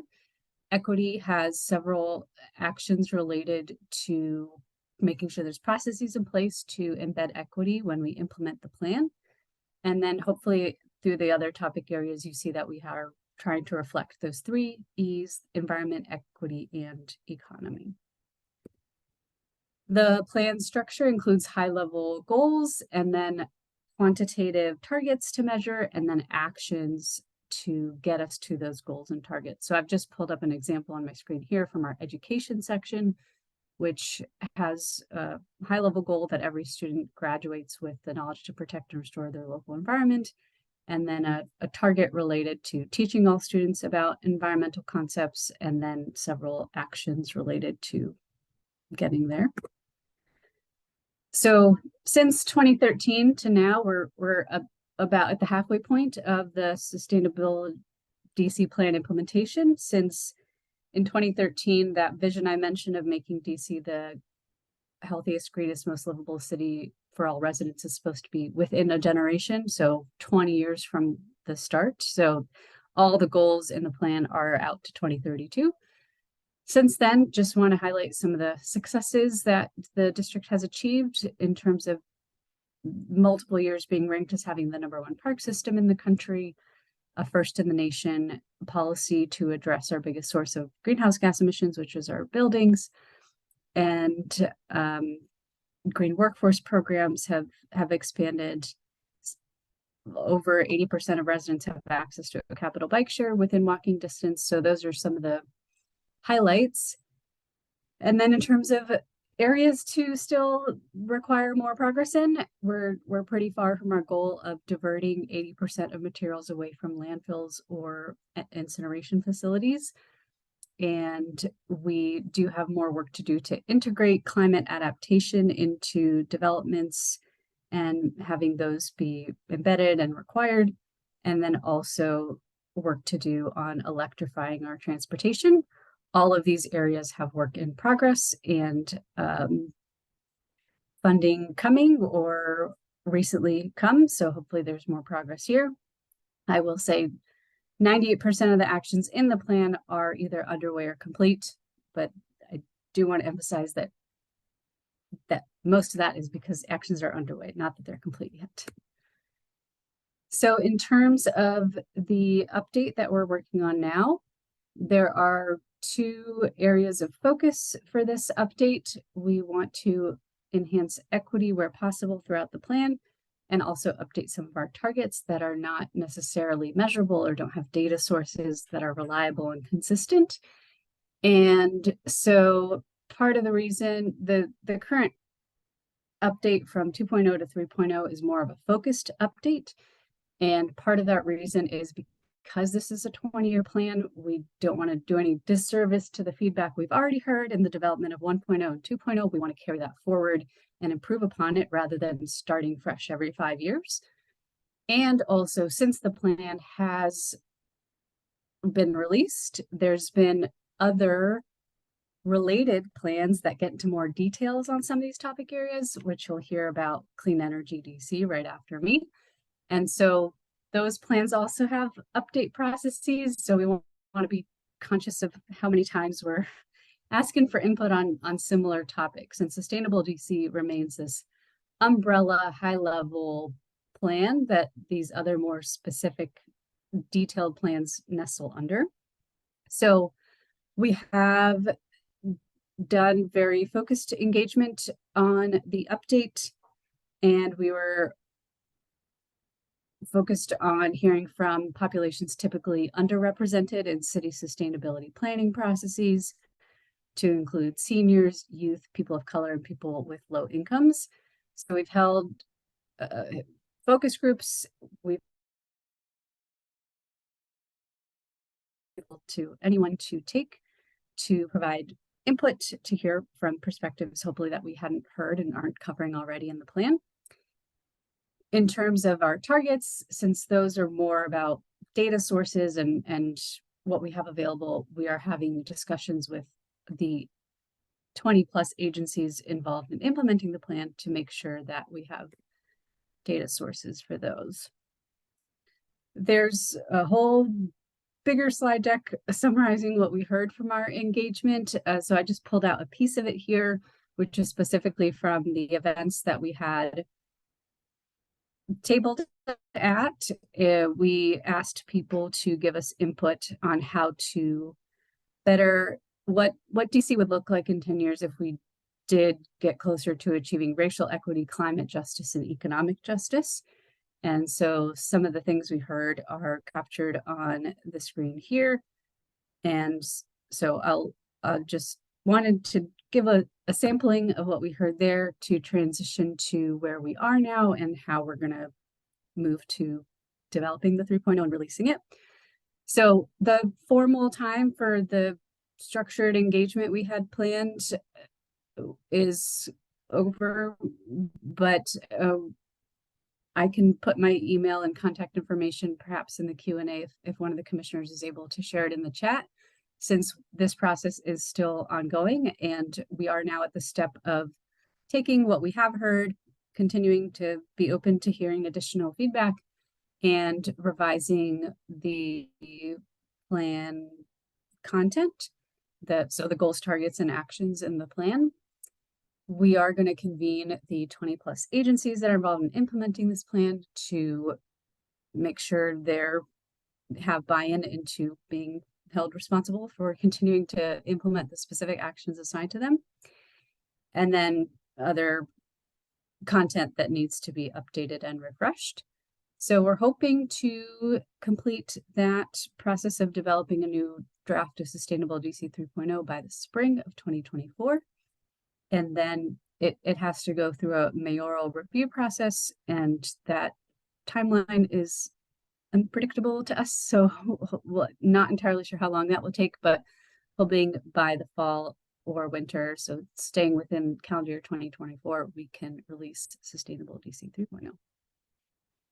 So I will close there and see if there's any questions. Thank you so much for this presentation and taking the time to come speak with us. Any commissioner questions? Commissioner Gilligan, please go ahead. Hey, yeah, thank you.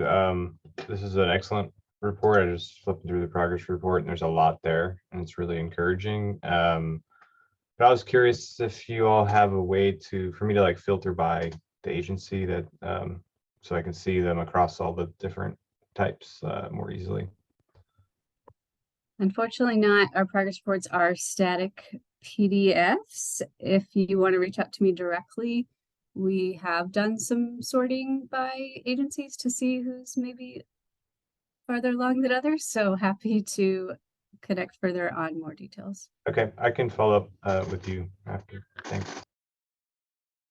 Thank you. I have one question, which is that in looking at your materials, I know that Department of Energy and Environment has several plans. In fact, we're hearing about one just right after you. And I'm wondering if you can speak briefly to how all the plans interact with each other, and whether that creates any complications, because there are quite a few and they're very good, but there are a lot of them.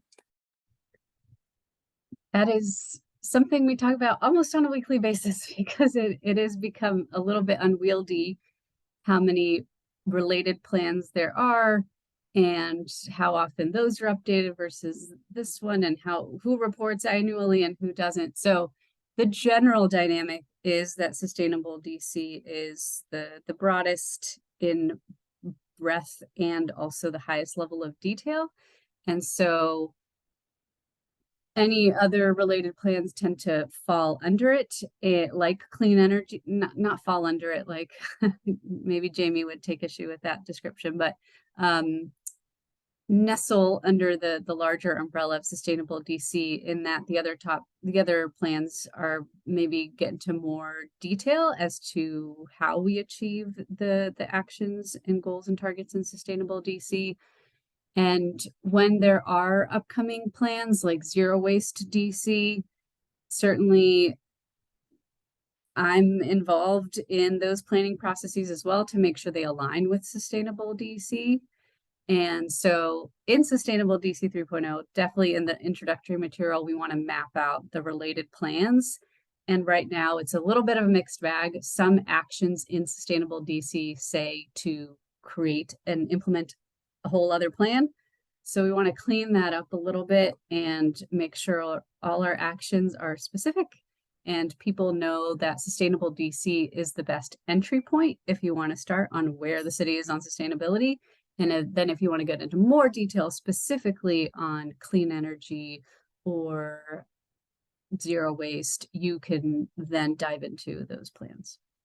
Thank you. Any other commissioner questions? I'm going to give a moment to see if any residents would like to raise their hands to ask questions. And seeing none, thank you so much for being here tonight and holding out. This is a relatively long meeting, so we appreciate your patience and participation. Thank you. I will put in the Q&A or chat my contact information for you all to share. Great. Happy to share it. All If right. you put it in the chat, I can share it more broadly. That's the... Commissioner Yates, if we can bring up Jamie Donovan, who will be the presenter on Clean Energy DC 2.0 plan. Already promoted, Vice Chair. Thank you. Excellent. Thank you, Jamie. Welcome. Yes, thank you. Thank you, Commission, for having me today. And I'll give a presentation on Clean Energy DC, which I think Juana sort of teed up. It focuses really on our energy use and falls under the broader sustainability umbrella of DC, but we certainly understand that there can sometimes be confusion among our plans. So let me see if I can. Sorry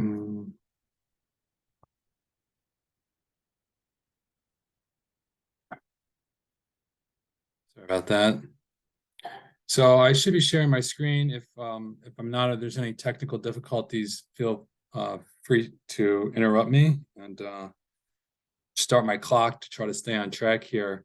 So Clean Energy DC, we're undergoing an update. This will be the second plan 2.0, and it functions as both our comprehensive energy plan, which is a required document that's required by the U.S. Department of Energy. That sort of lays out our energy vision and our energy supply and demand constraints, and also our climate action plan, so how we're going to meet our climate goals. It provides recommendations for reducing our emissions and energy use. It's not a binding plan. It's not a comprehensive plan. It doesn't have to be approved by council. It just serves as a guiding document. But it's been pretty successful in laying a roadmap out for our policymakers and agencies. A lot of the big recommendations from the last plan, which was published in 2018, have been adopted. So building energy performance standards, which target energy use at existing buildings, building codes, and renewable energy mandates. So it's been pretty effective in providing that vision that others in the government and our residents can follow. But we also need to update it to align with other plans. So things like Sustainable DC, Move DC, our transportation plan, as well as policies that have been adopted by the city over the last 4 or 5 years. And there's been a number of major climate policies. And now a big thing also is federal funding. We're getting a large infusion of federal dollars to do energy efficiency work, building electrification, and others. And so it's a real opportunity to sort of set this vision that we can then follow up with actual funding dollars. So one of the policies I was talking about was the Climate Change Commitment Act of 2018, which for the first time mandates in law that the district reduce its carbon emissions essentially to zero by 2045. So that's 22 years to eliminate all of our emissions, which essentially means all of our fossil fuel usage. That's an aggressive timeline. It's in line with actually what the UN and a lot of the international organizations say we have to do to avert the full impacts of climate change, but it requires transformation, and it will require a lot of actions by both the government and our residents and businesses. So I like to just highlight where our emissions are coming from. Sometimes people get lost when I'm talking about emissions, which I understand. So on the left, it shows our current emissions by sector. So almost 3/4 of our emissions come from buildings. So that's building energy use that you use for heating, cooling, things like that. Followed by transportation, which is about a little less than 1/4. And that's mainly personal vehicles, small trucks, things like that. And then on the right, I break it down more by fuel. So electricity is about half of our emissions. We expect the grid to get cleaner, and so we expect that to shrink. And that's followed next by natural gas. So this is piped natural gas that you may use at your home for heating, water heating, cooking. I know I use it at home, but that's a sizable chunk of our emissions, followed by gasoline. So again, gasoline is mostly for smaller vehicles, not diesel, large buses, things like that.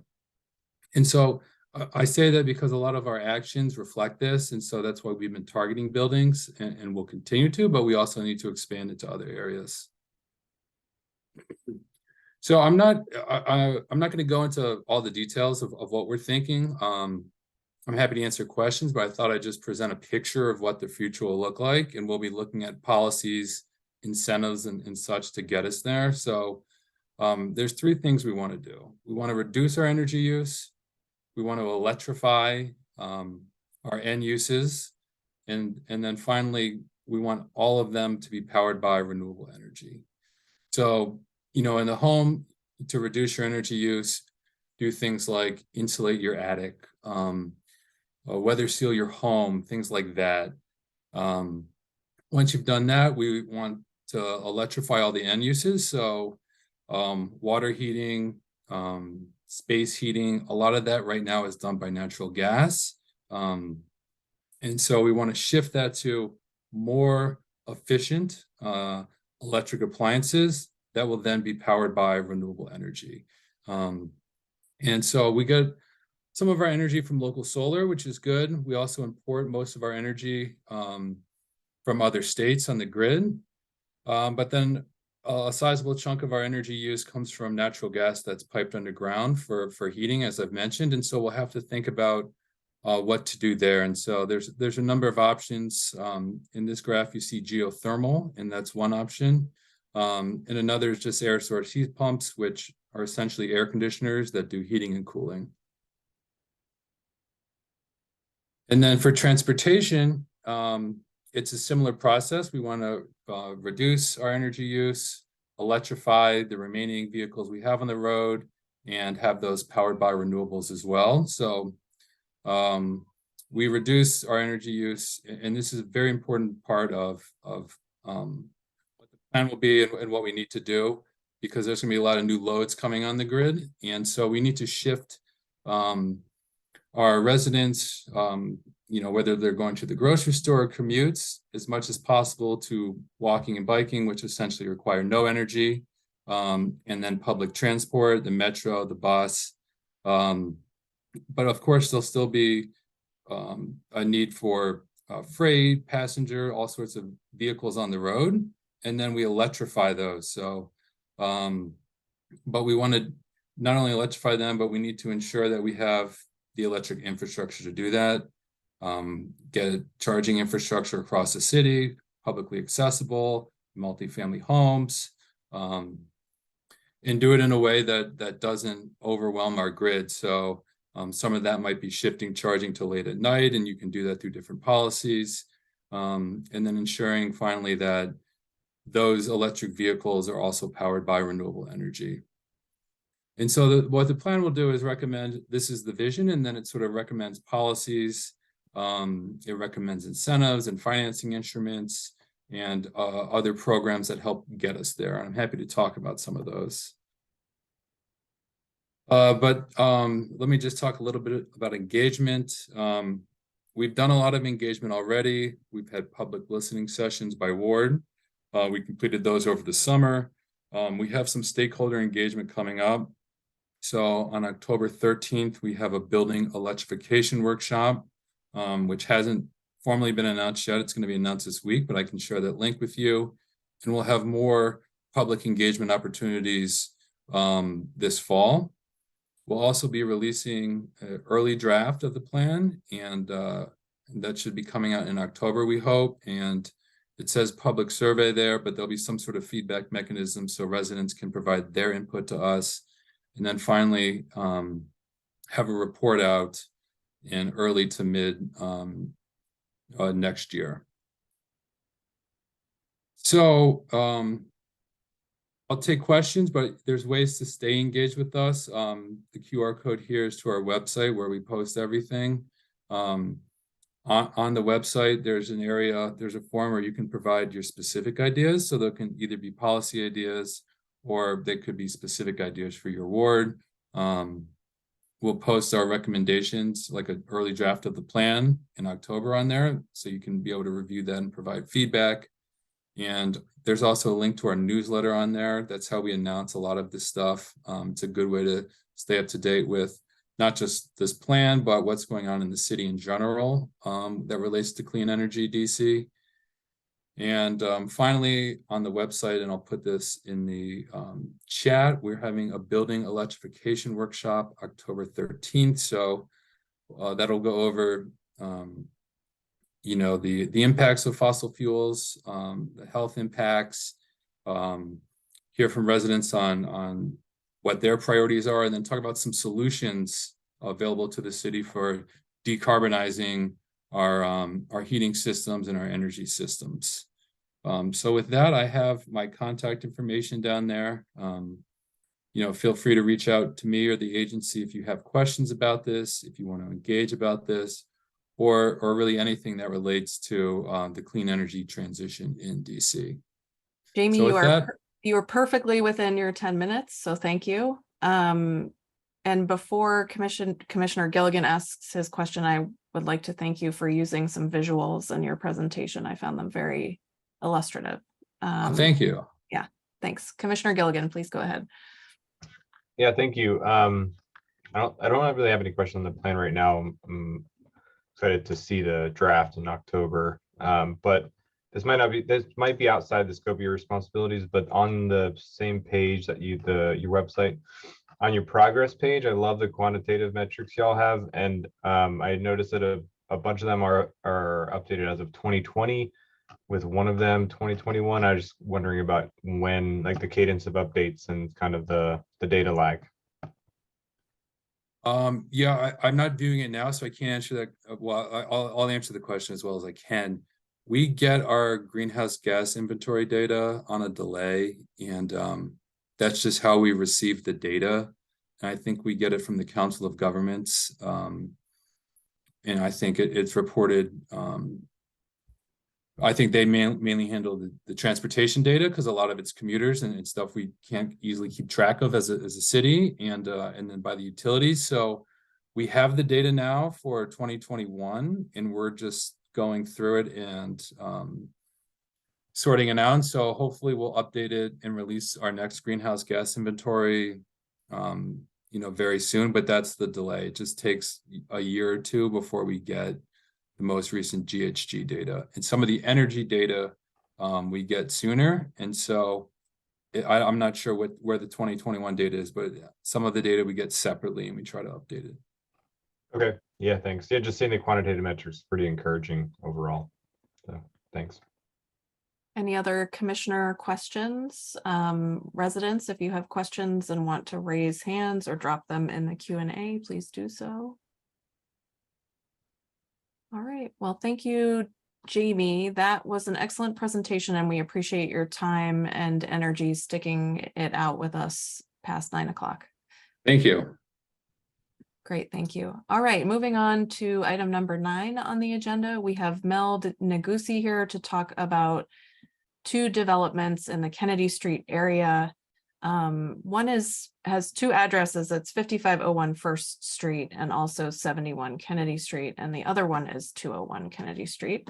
But I will leave it to Mel to present those 2 projects. He came before the Housing Justice Committee for the September meeting and presented there as well. If people are interested in more detail, they can review that meeting recording. Thank you for being here, Mel. Oh, my pleasure. Every time that I attend these ANC meetings, including I live in Ward 3, I'm always amazed about the participation and the commitment of people that serve on these ANCs. So I commend you all.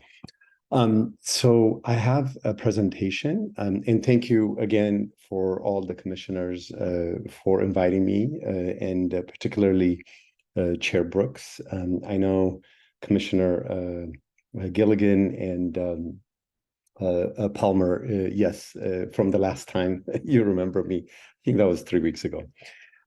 So this project is in the corner of First Street and Kennedy. The old address is 71 Kennedy, or the new address is 5501 Kennedy Street. Excuse me, 5501 First Street. It's too late in the evening now. So this is basically an application that we are making for minor modification to already approved BZA order from March of 2019. At the time it was approved by the BZA, and we changed the project a bit for a couple of reasons, and I'll get into it a little bit or more detail. This is a 47 unit, primarily 60 to 80% is going to be affordable housing at this location. And so we're really excited about this project. So basically, and by the way, this presentation that I'm presenting here, except the rendering that you saw on the first page, was actually shared with all the commissioners by Chair Brooks, I believe. So there are three changes that we're making, minor modification changes. One is we eliminated the retail space on the ground floor. And the main reason for that, as we laid it out, is one, we wanted to focus primarily on the housing side, particularly affordable housing. There's a RFP that was issued by the DHCD. Actually, the due date is next Wednesday, October the 3rd. So we are actually actively pursuing that RFP to participate in that affordable housing. This is for ownership, by the way. It's not rental. So it's very different than a lot of the affordable housing that you see in DC. The main reason that we eliminated the ground level is because the original design required 2 levels below ground level.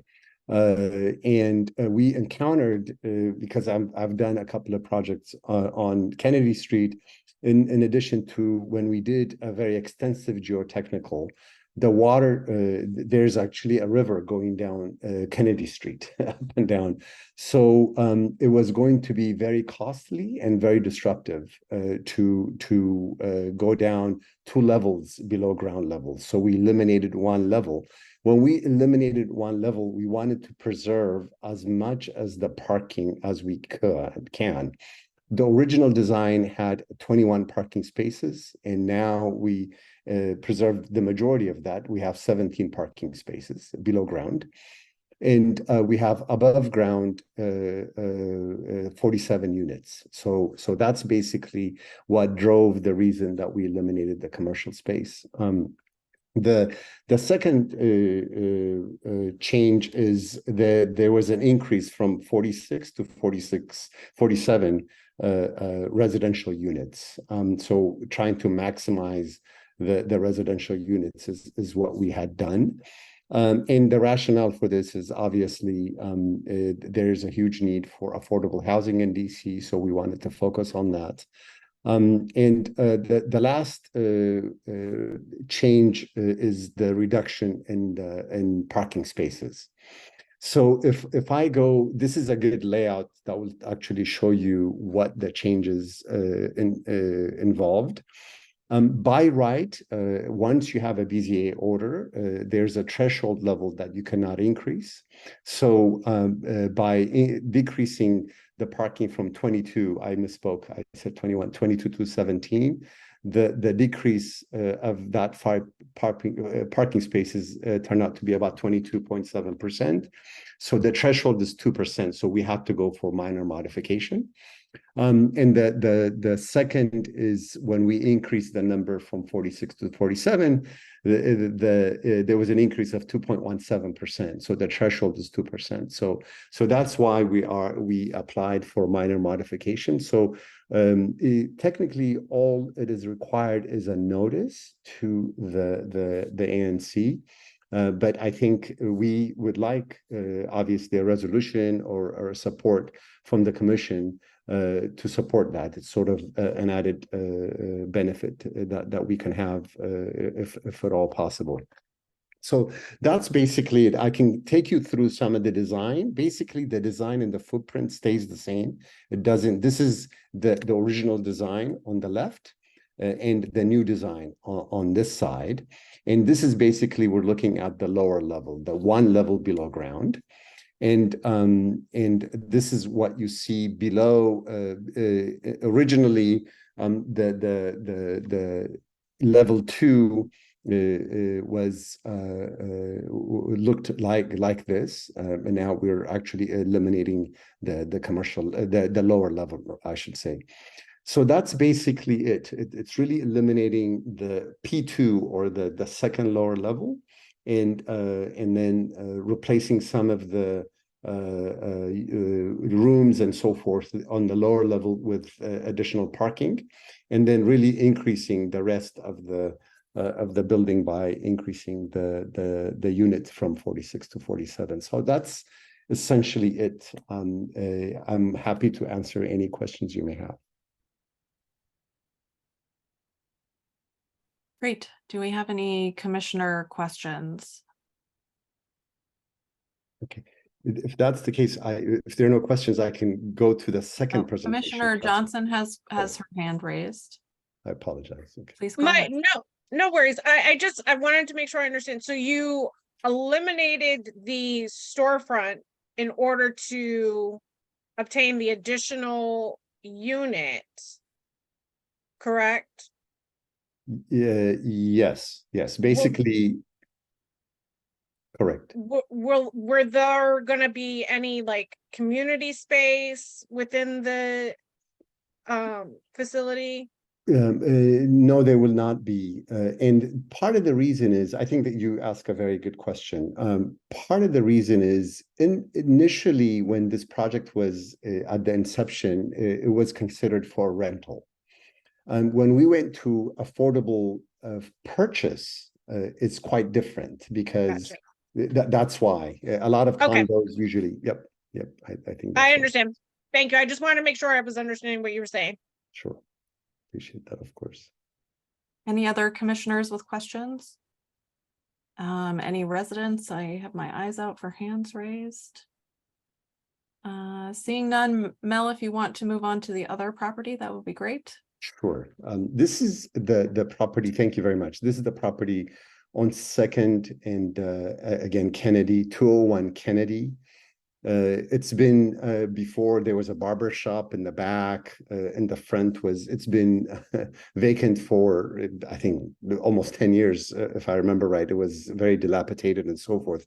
So we are really at the end stage of this project now. It's a 9-unit with a commercial space on the ground floor. It's a coffee shop. There's a coffee shop that's owned by the two individuals in Arlington. So they're opening their second shop now. It's a local business.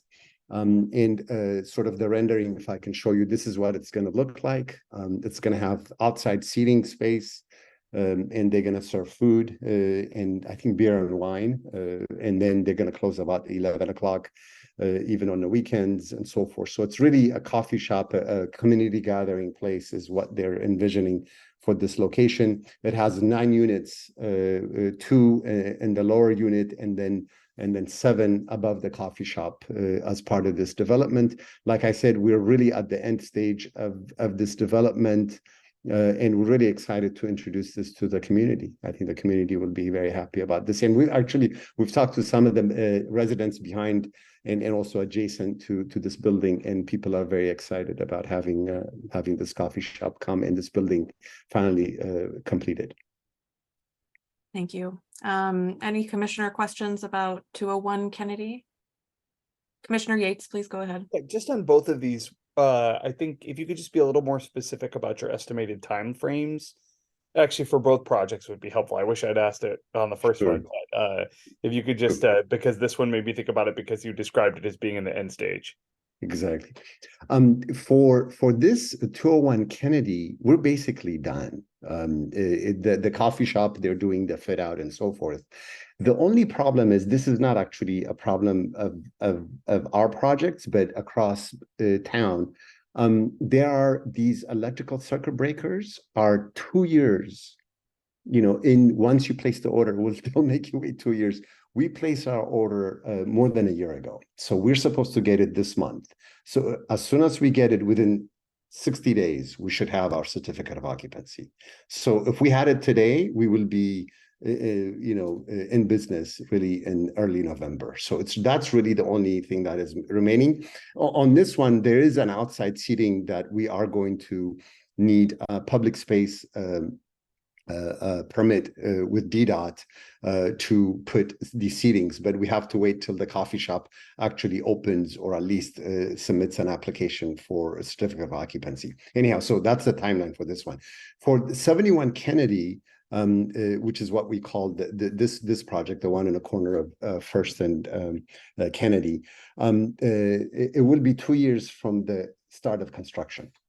So we anticipate DHCD deadline is next week. They will make a decision by the end of the month, the end of the year. Within 6 months, we should be in a position to obtain all the financing, all of the approvals that we're going to need. And then if you assume June of 2024 is when we're going to break ground, 2 years from there, June of 2026, we should be completed. Thank you. Commissioner Johnson, please go ahead.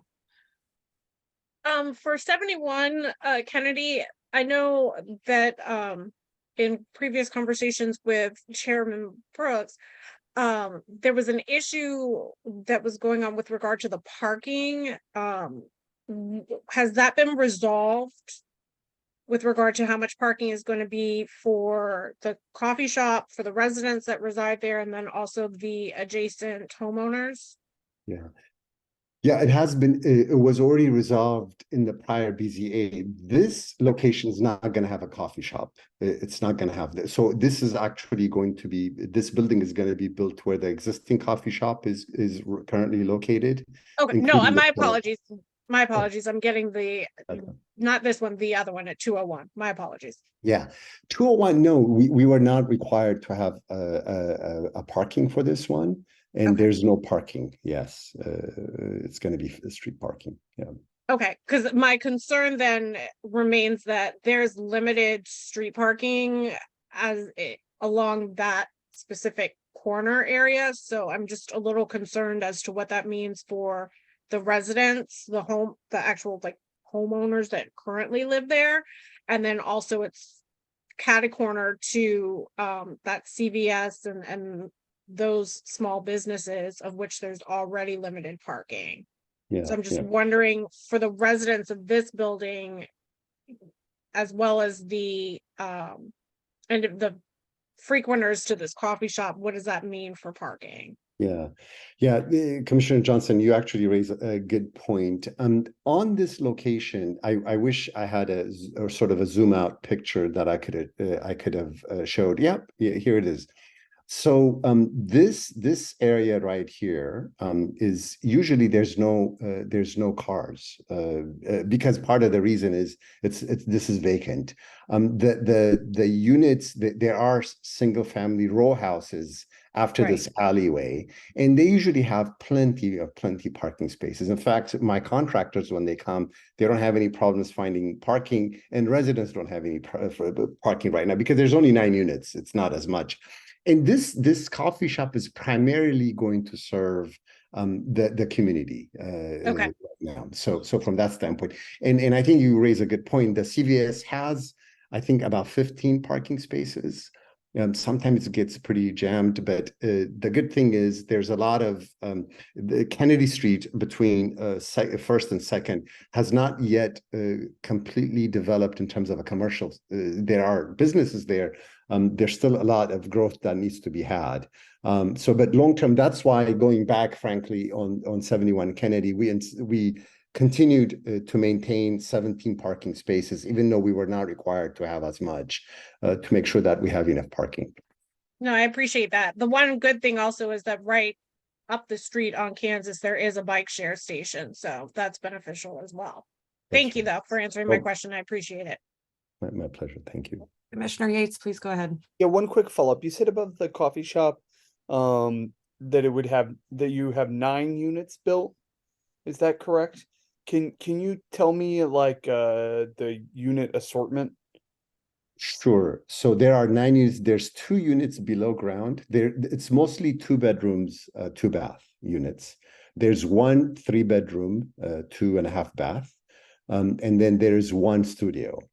So out of the 7, so that 7 is going to be 2-bedroom, 2 bath, and anyhow, they're all market rate. Is that correct? Yeah, these are all market rate, correct. Great, thank you. Any other commissioner questions? Looking for any resident hands raised. Seeing none, thank you very much, Mel. We will move on to item number 10. Commissioner Yates, if you can elevate the presenters on the planned unit development at Elm Gardens, 7050 Eastern Avenue Northwest. Give me just a second, because there are a few of them.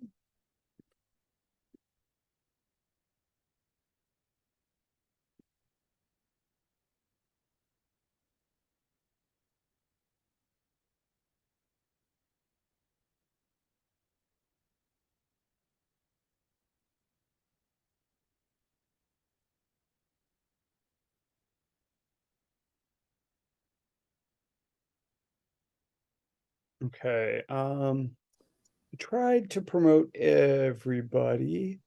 I hope you got a promotion request. Please accept it. I think we're missing Pedro still. I did try to up. It says he declined to be promoted, so we're gonna try again. The moment will meet you, Pedro, whether you're ready or not.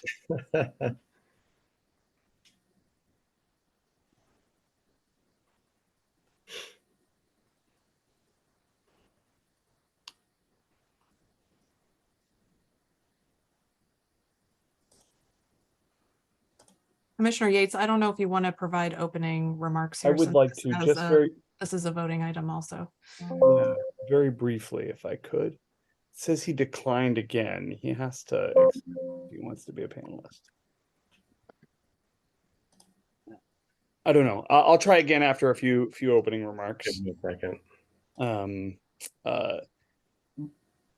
This project has been before the commission before. This is the proposal by the Elm Gardens Tenants Association at 7050 Eastern Avenue and the nonprofit developer NHPF to demolish an existing 36 unit naturally affordable and older apartment building that they obtained the rights to through the Tenant Opportunity to Purchase Act process and build a modern 80 unit, 100% affordable housing modern building on the lot.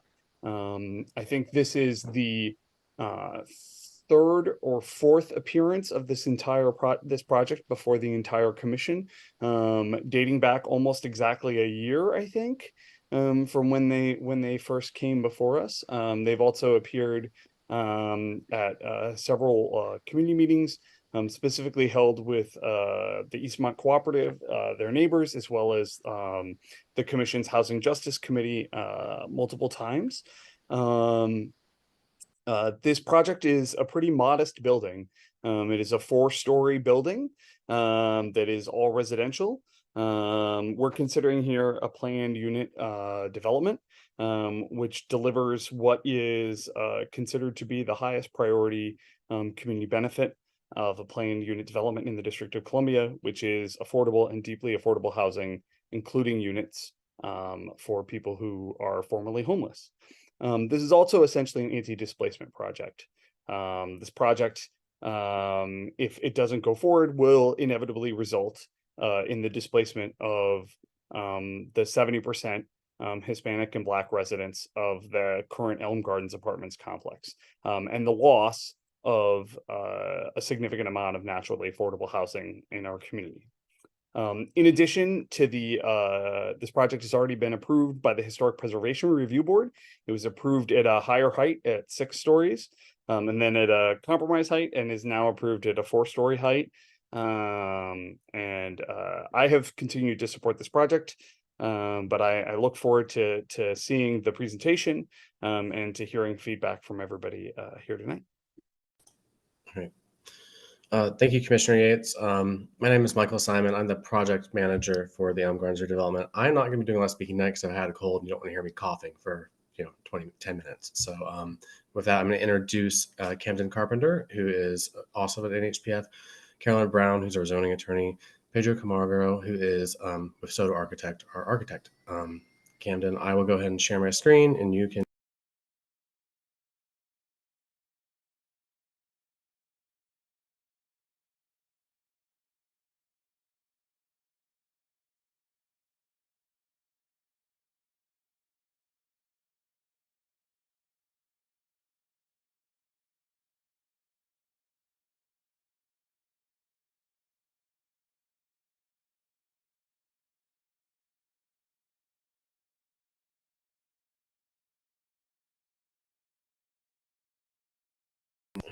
Can you all see that?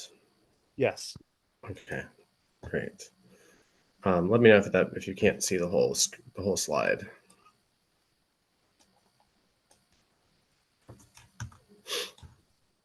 All right, Camden. Oh, you're muted.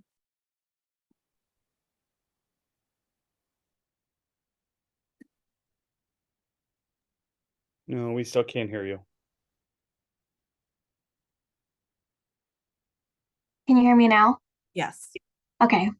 Sorry, I happened last time. I don't know why it keeps happening. But thank you again for having us. I'd just like to provide a quick background about the project.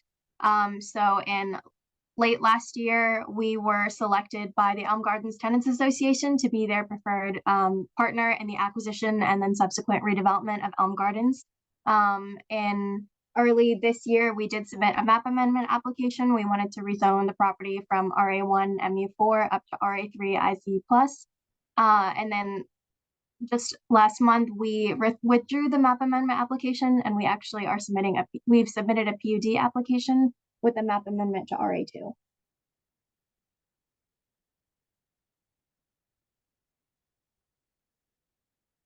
And just a quick overview of all of the stakeholder outreach we've done before.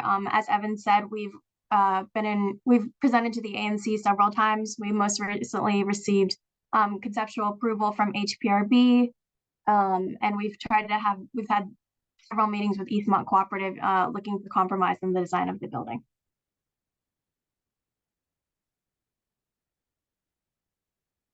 Hi, good evening. I'm Carolyn Brown, the zoning attorney, and I just wanted to go over quickly what the proposed PUD and RA2 map amendment process is. And as Commissioner Yates noted, the PUD, and part of what he was discussing is that the PUD process allows for flexibility in development parameters in order to produce a higher quality development with commendable public benefits. And that's what we're providing here with the PUD coupled with the RA2 map amendment.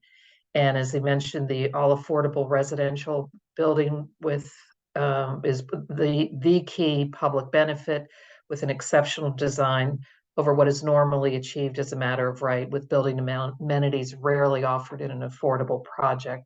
Next slide.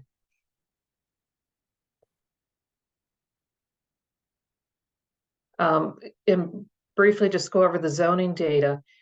We have the existing RA1 district, which allows a height of 40 feet and 3 stories. If you were to do a PUD under the RA1 district, you could go up to 60 feet in height. The FAR for an RA1 building is 1.08 under the IZ regulations. Under our proposed RA2 zoning, you can go up to 50, matter of right is 50 feet with no limit on the number of stories, and you can get up to 60 feet in a PUD. And the FAR with IZ is 2.16, and then under the PUD process, you can get up to 2.59. Our proposal is to match what is permitted in the existing RA1 district for height, 40 feet, and it's going to be 4 stories instead of the 3, but it'll be 40 feet in height plus a penthouse. The penthouse in the RA1 district is allowed to be 12 feet. We are proposing a habitable penthouse of roughly 11 feet with a portion of a mechanical penthouse to go up to 15 feet. So it's very comparable to what is allowed matter of right now under the RA1 district. The key difference, RA2 allows an additional floor, and it also allows a habitable penthouse. So we're going to meet all the RA2 development parameters with respect to lot occupancy, rear yards, side yards, parking. So the only thing that we're going to get through the PUD process is additional FAR to accommodate all the affordable housing. The last bullet point there, we're asking the zoning commission for a waiver of the minimum land area of the PUD site. Normally in the RA district, you need to have at least 1 acre, and we have 60% of 1 acre, so we need about a 39% waivers requested. And I know that that's a waiver. It is not a special exception. It's not a variance.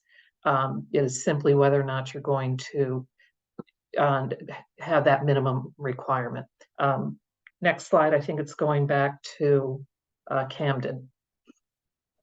Sure. So just a quick overview of the existing conditions at Elm Gardens. It's a garden style apartment building. It was built in 1966 and renovated in 2000.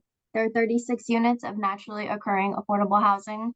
Again, it's been some time since it's been renovated, so there are inefficient systems, there are very few amenities, and the building is not accessible. What we're proposing is to demolish the existing building and replace it with a new construction, modern building of 80 units with a mix of studios, 1s and 2 beds, being mindful of not trying to change the characteristics of the existing building. And the units would be designated for households making between 30 and 80% of AMI.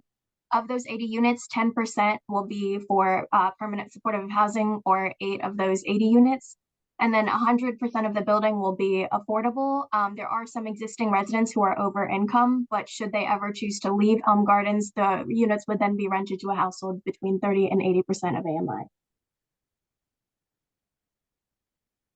And some of the services and amenities that we're proposing, we'd have a roof deck, a green roof with solar panels. We're aiming for Enterprise Green Communities Plus standards. There will be some units with balconies. We also hope to have a fitness center, a mail and package room, and then the Elm Gardens Tenants Association will have an on-site office. There will also be on-site offices for property management, and we'll have on-site maintenance and leasing as well.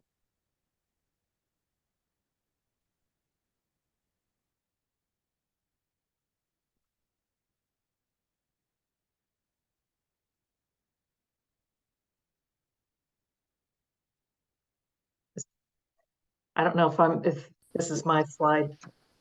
I mean, Carolyn, if you wanted to present that, you can. or Pedro, if you do, it's up to either of you. Yeah, Pedro, why don't you go ahead and take over? Sure. Hello, everyone. Good evening. This is Pedro Camargo with Soto Architects. So, this kind of summarizes some of the things that we've already mentioned here. The comparison between the previous application, the map amendment application, which was actually 110 units at first, 6 stories, 6 foot, 60 feet maximum height is what we were reaching. And the FAR comparison as well was a 3.6 max, and we're going off of a 2.59 max, but we're actually proposing 2.32 total FAR. And as mentioned, 4 stories, 40 foot maximum height, 11 foot penthouse. And we can go to the next slide. So after our map amendment application, we worked with NHP to present several options to our neighboring community of the Eastmont Cooperative in the attempts to address their concerns and reach a compromise. We looked at taking that 6-story building and providing options of shifting some of the building elements, providing variations of setbacks and additional setbacks on top of that, and even removing a whole floor for a 5-story option. Next slide. So we didn't actually, we actually provided more images, by the way, different angles and shade studies and all that, but we didn't actually reach a consensus, which led us to our current proposal of the 4-story plus penthouse building. So what we're seeing here, we're showing some sort of overlay comparison where you can see in red the previous proposal, and you can gauge that size difference. So we are actually indeed proposing a 40 foot high building with a penthouse, which again it is allowed in the current RA1 zone. And so this view here, we can see we actually get a good view of the comparison between our building and the Eastmont cooperative building, which in that case, their building is actually 3 stories on their front side, which is the opposite side of what we see here, but it's actually a 4-story building on our side, as we see, which indeed matches the 4-story building that we're proposing. Next slide. Yeah, this gives us another view where you can see how the building design still responds to the other adjacent building on the other lot. Next slide.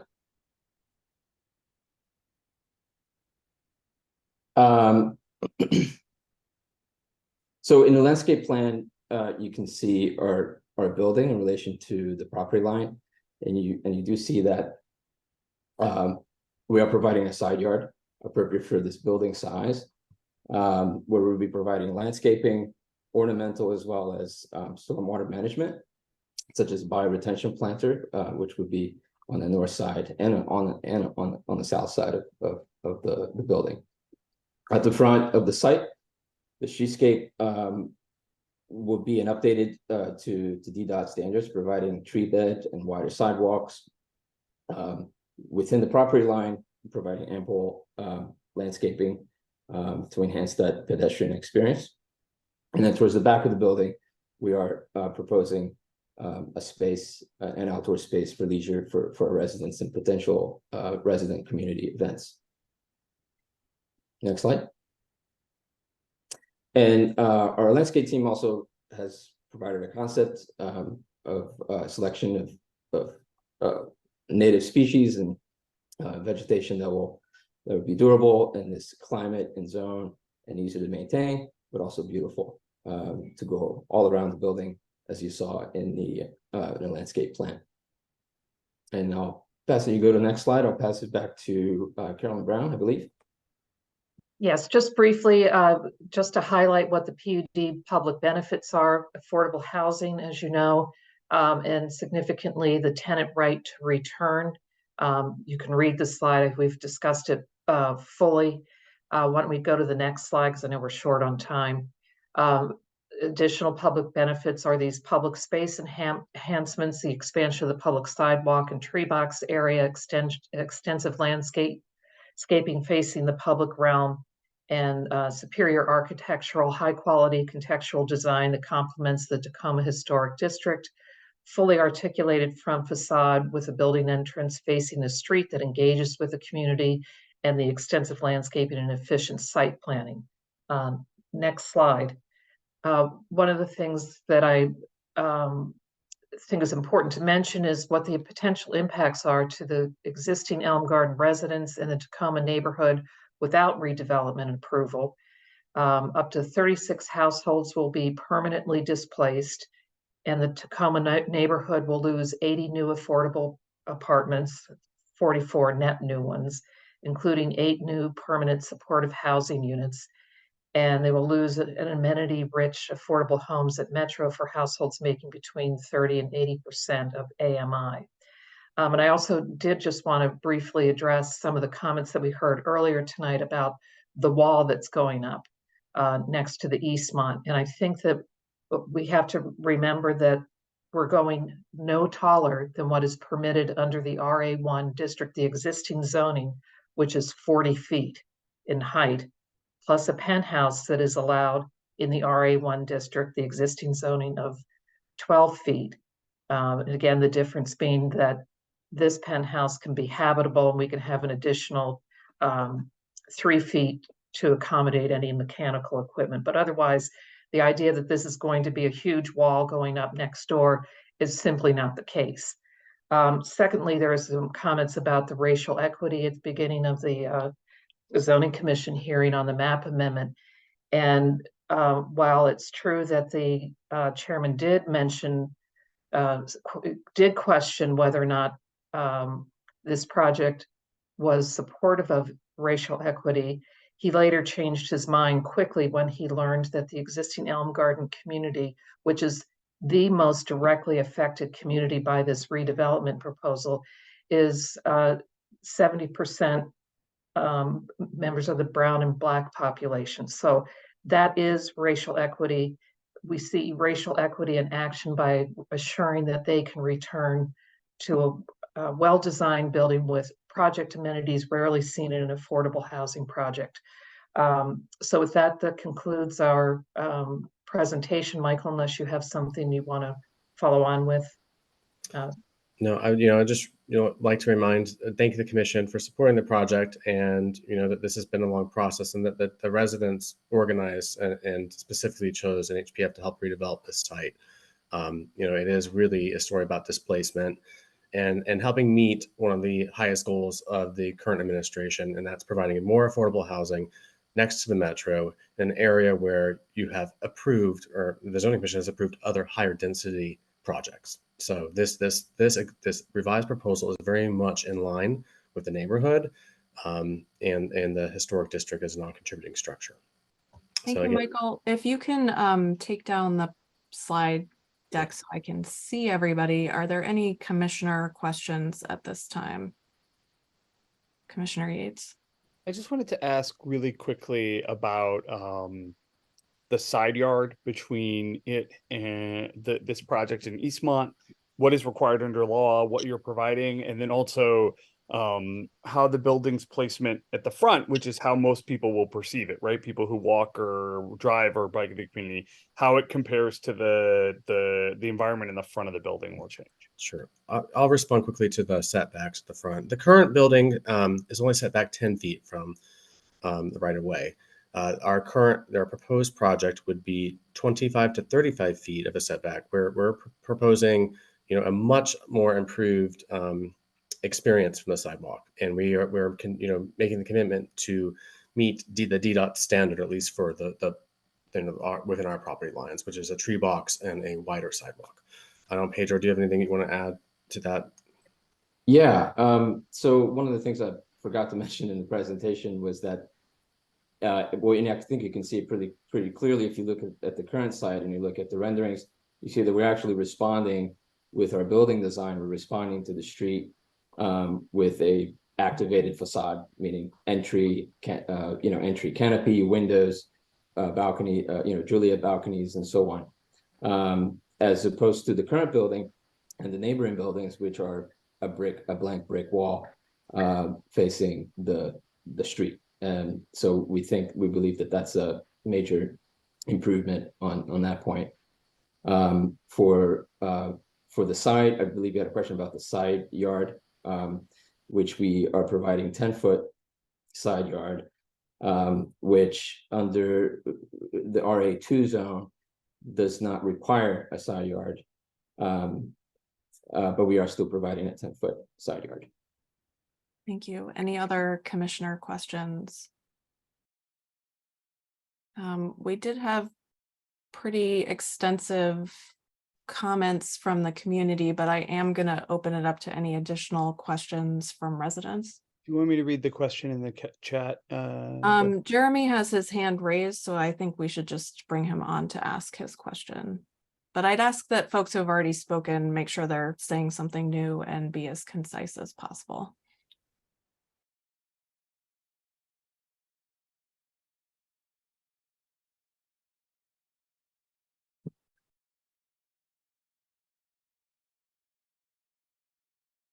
Hello, am I audible? We can hear you. Yes. Thank you. Hello, am I audible? Yes, we can hear you. Okay, yeah. First, I would like to address the misrepresentation of our opposition. We're not opposed to preserving the building and its tenants or redeveloping the building. And we're not the ones opposed to any serious conversation or compromise. Out of all the stories in support of the proposal from the tenants, not a single one explained why the building has to be so big. Even Deborah's comment that she wants to have as much density as possible, we don't disagree. But what's possible is defined by the law. NHP refuses to respect the law. Supporting a resolution that scolds the zoning commission for holding them accountable to the law does not respect the law. Supporting a resolution that champions NHP's attempt to reject being held accountable and circumvent the law does not respect the law. The only reason this case exists is that the NHP refuses to internalize that they are bound to laws that the rest of us are, and which brings me to the inequities that got us here. Their strategy leaned heavily on their Historic Preservation Review Board approval. They are well aware that in a neighborhood full of historic single-family homes, the block of mid-century apartments where we Black and Latino residents are concentrated are non-contributing, and therefore we have no say in how their project fits in our community. This is not speculation. We know that they intentionally exploited this inequity because they reached out to single-family homeowners on the DC and Maryland side without one speaking to us. And our commissioner bragged about it on TikTok, celebrating that our just old buildings won't be a concern for the Historical Preservation Review Board. And now they're using a PUD, which explicitly requires community input, no matter who your neighbors are. They flat out told us before we could even ask that they won't be accepting any. They also claim that the proximity to the metro that they share with us gives them a mandate to extra legal development that would harm us. Historically, Black and Latino homeowners have been harmed due to high real estate valuations from outside developers, and this is yet another example of it. And the fact that even using a PUD, they feel no pressure, not even outside pressure from our own commissioner to offer recourse in the form of benefits that we can all use, reveals a deep-seated expectation that they can divest Black and Latino homeowners without penalty. And a month before they bought this property, the mayor announced a goal to increase Black home ownership by 20,000 homeowners by 2030. Through extra legal development, NHP wants to increase the value of their property by decreasing the value of our overwhelmingly Black homeowners' properties and permanently devaluing what has consistently been a path to Black home ownership in Tacoma for decades. Not only is this unjust on its own, but actively promoting a structure where the goal of increasing affordable housing has to come at the expense of Black home ownership does not further racial equity. It entrenches racial inequity. And in regards to my question about the threat of displacement, if that's true, why does this only being said in private, but all your public statements say, publicly on your own website, you promise to preserve the building as is in perpetuity without any contingencies?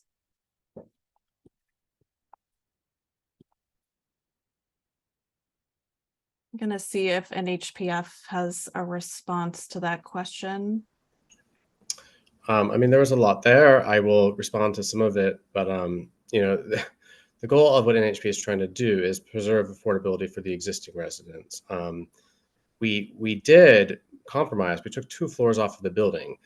You know, as we're all aware, this site is fairly narrow, so that we are limited in what we can do as design wise in order to provide a building that is going to be able to get financed through the district, because we are a nonprofit that is seeking gap financing to build this building to allow the existing residents to stay there and to expand the affordability for 44 additional units. So, you know, that is, you know, we've compromised on the design by removing 2 floors from the building that we initially proposed. We have had outreach. We've had many meetings with you, Eastmont, on a one-on-one basis. We've had meetings with other members of the community. So no, we didn't just reach out to, you know, only people on the other side of the street. We did reach out to everyone, and you know, we followed the rules of that we're required to follow under the map amendment application. I don't know, Carolyn, if you have anything else you want to say on this. Yes, just a reminder that the zoning laws and the zoning regulations specifically permit rezoning and a PUD, provided it is compliant with the regulations, and also if it is not inconsistent with a comprehensive plan. And I haven't heard anything this evening that says that it's inconsistent with a comprehensive plan. And in fact, Okay, well, it's they're way all outside of your over- neighborhood conservation area. That's why it's inconsistent with the comprehensive plan. And Excuse also, me, I I thought wanted I to know, was speaking. I thought I was allowed to speak and conclude before I'm someone sorry. else jumps in. So it is fully consistent with a comprehensive plan with over 20 of the area and citywide elements. And there really is no inconsistency. And the stated goals of the PUD regulations themselves and the comprehensive plan and the citywide goals all stress housing and affordable housing, and the deeply affordable housing as proposed in this project is in and of itself considered a public benefit, full stop. Jeremy, you please feel free to respond briefly, and then we're going to move on to George Allen Smith. I just want to get to the bottom of the mismatch between the threat of displacement that you're stating in this meeting and the public promise to preserve the building as is in perpetuity on your own public website. I'm not actually aware what has been put on our website because I'm not responsible for our website. So I can only tell you what, you know, what I know that this project is meant to be. And NHPF as a nonprofit is in the business of preserving affordable housing in perpetuity. But as you understand, as we've explained before, this was a TOPA transaction. So we actually had to match, we had to match an existing contract in order to preserve the affordability of the existing units. Now, in order to do that, because the rents at this property are low, it would only make financial sense in order for us to hold the property to increase the density. We've explained that to you. We provided a letter to you explaining that, and tried to explain how the financing process works through the low-income housing tax credit and the district. So we've had many conversations about this topic, and I don't think that we've been inconsistent about that. Okay, we're going to hear from George Allen Smith now, and then close out the comments and move on to the resolution.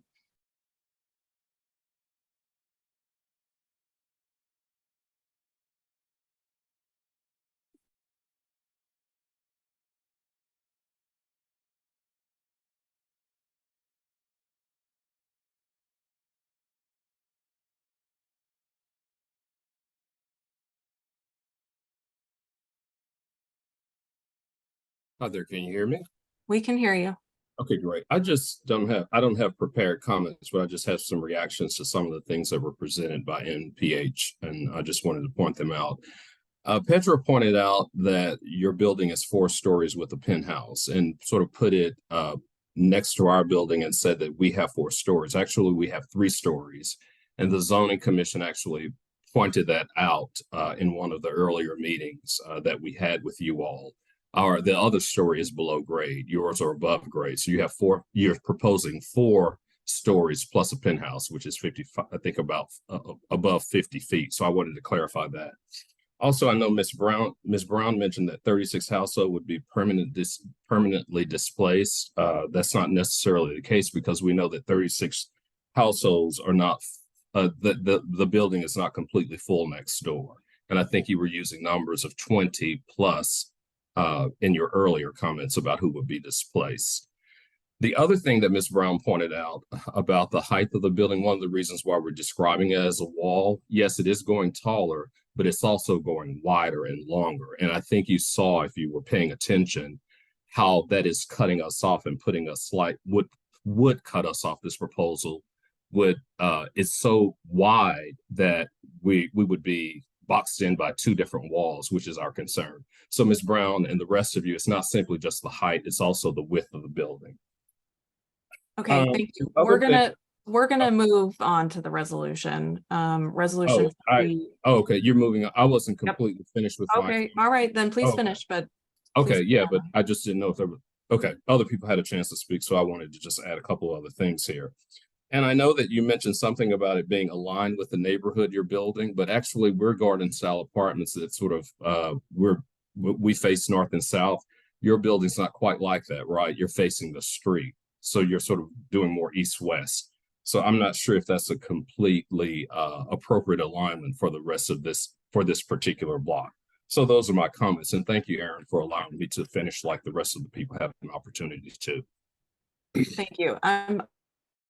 I apologize. I thought you were done. So thank you for continuing to speak. We are moving on to Resolution 4B230901, supporting planned unit development at Elm Gardens, 7050 Eastern Avenue Northwest.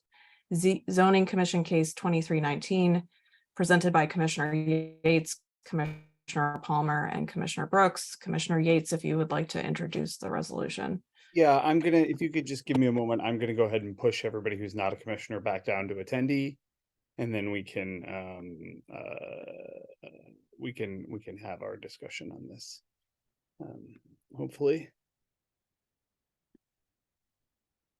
All right. Yes. This is my 3rd resolution in support of this project.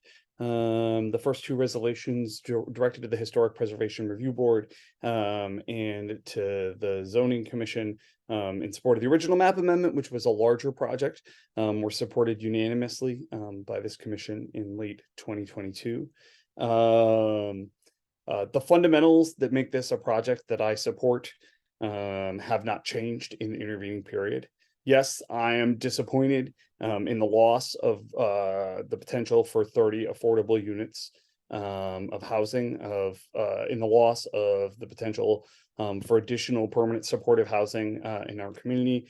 But this project still prevents our neighbors from being displaced. It still provides additional space that is not required by law between the folks at Eastmont Cooperative and the new development. It still provides a better street environment for people who use the metro station, and it still mitigates stormwater runoff that impacts neighbors across Eastern Avenue.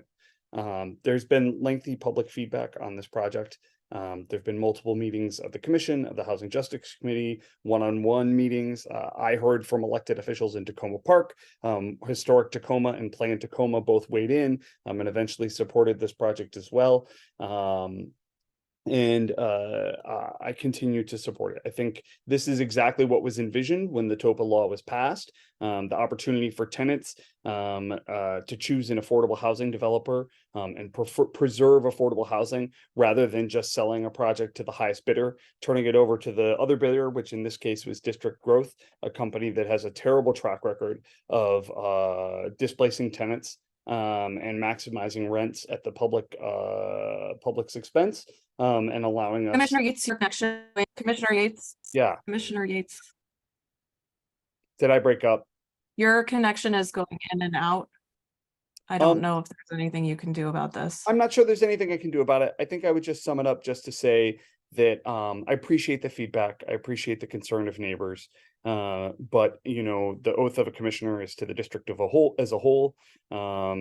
We as a commission have supported numerous projects around this that are taller, that are more dense, directly next door. The proposed metro development PUD offers significantly more height with significantly fewer affordable units. And this commission supported it unanimously. And I would hope that the commissioners would be consistent in their views and support this project as well. Thank you, Commissioner Yates. I'm going to give some remarks as a co-sponsor of this resolution. And I'll note that this project has been the product of several meetings with the full commission, as well as the Housing Justice Committee. And the Housing Justice Committee meetings focused specifically on the question of affordability. We previously considered and unanimously supported the MAP amendment, which would have resulted in 110 affordable units and 11 permanent supportive housing units. We are currently considering a planned unit development, which is substantially smaller with 80 units and approximately 8 permanent supportive housing units. And I support this revised proposal, but also note the loss of affordable housing that is resulting. The project as presented before and even now is a unicorn project. As someone who's seen a number of proposals, this is like nothing we ever see. It's a Tenant Opportunity to Purchase Act project, which means it's anti-displacement and pro-tenant. It's all affordable. It's affordable for the life of the project.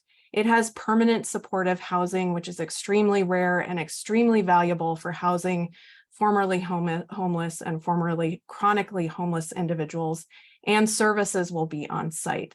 It is an amenity-rich project that has not just services, but amenities that add to the dignity of the people who live there. I am excited to support this project, and I hope that the commission will approve the resolution. So thank you. Any questions from commissioners about the resolution? Is there a motion to approve the resolution?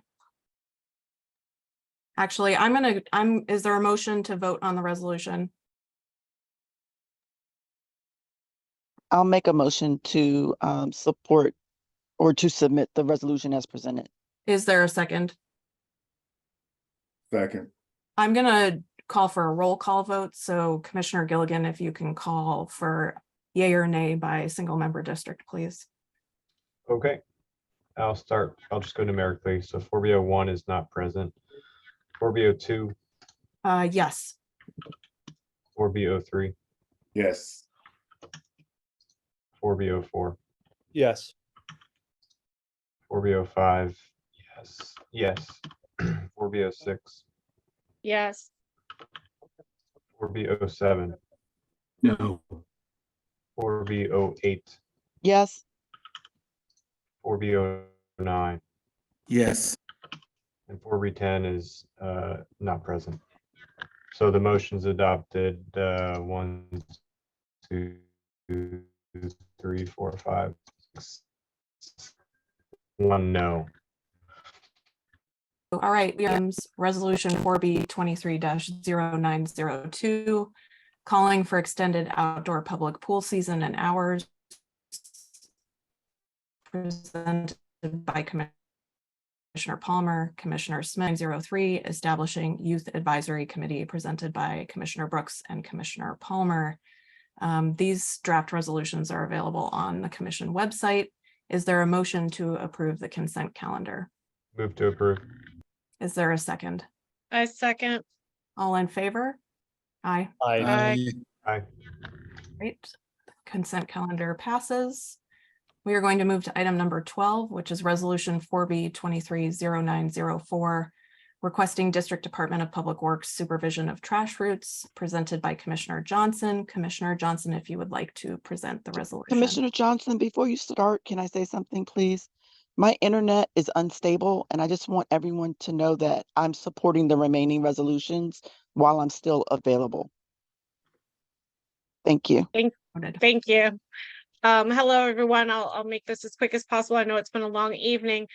So this resolution came initially from concerns that I've witnessed personally in my neighborhood, but my constituents have also reached out regarding the spillage that has been occurring when we do actually have trash and recycling collection in our communities, where items are strewn about the alley, including overturned trash and recycling cans. In my correspondence with the Department of Public Works, I was informed that they do have supervision that is supposed to come out to review the trash collection processes to ensure that they are done correctly, timely, and that there is no spillage. However, that does not always seem to occur. And so this resolution is really just asking for the city to continue their efforts to ensure that that supervision does in fact occur. But it also calls for some additional proactive steps that they can take in terms of including as a new service request, alley cleaning that is specific to collection spillage, with a estimated time frame for completion of 7 business days. It also asks for that new category to be tracked and that data can be used to ensure that the supervisors are aware of any problematic areas that are occurring and can ameliorate those as needed. And with that, I ask that this resolution be passed by the commission. Are there any commissioner questions? Any resident questions? All right, is there a motion to approve the resolution? I make a motion to approve. Is there a second? Second. All those in favor? Aye. Aye. Aye. All right, the ayes have it. All right, moving on to item 13, resolution 4B 230905, supporting B25-0258, Access to Home Amendment Act of 2023. Commissioner Johnson. Good evening again. So this is another issue that's in response to a constituent concern that was brought to my attention regarding the need for a reserved parking spot. And in my advocacy for that individual, it did come to my attention that there is a proposed legislation called the Access to Home Amendment Act that would, in its premise, close a loophole in the existing regulations that DDOT has regarding who is eligible for reserved parking spaces.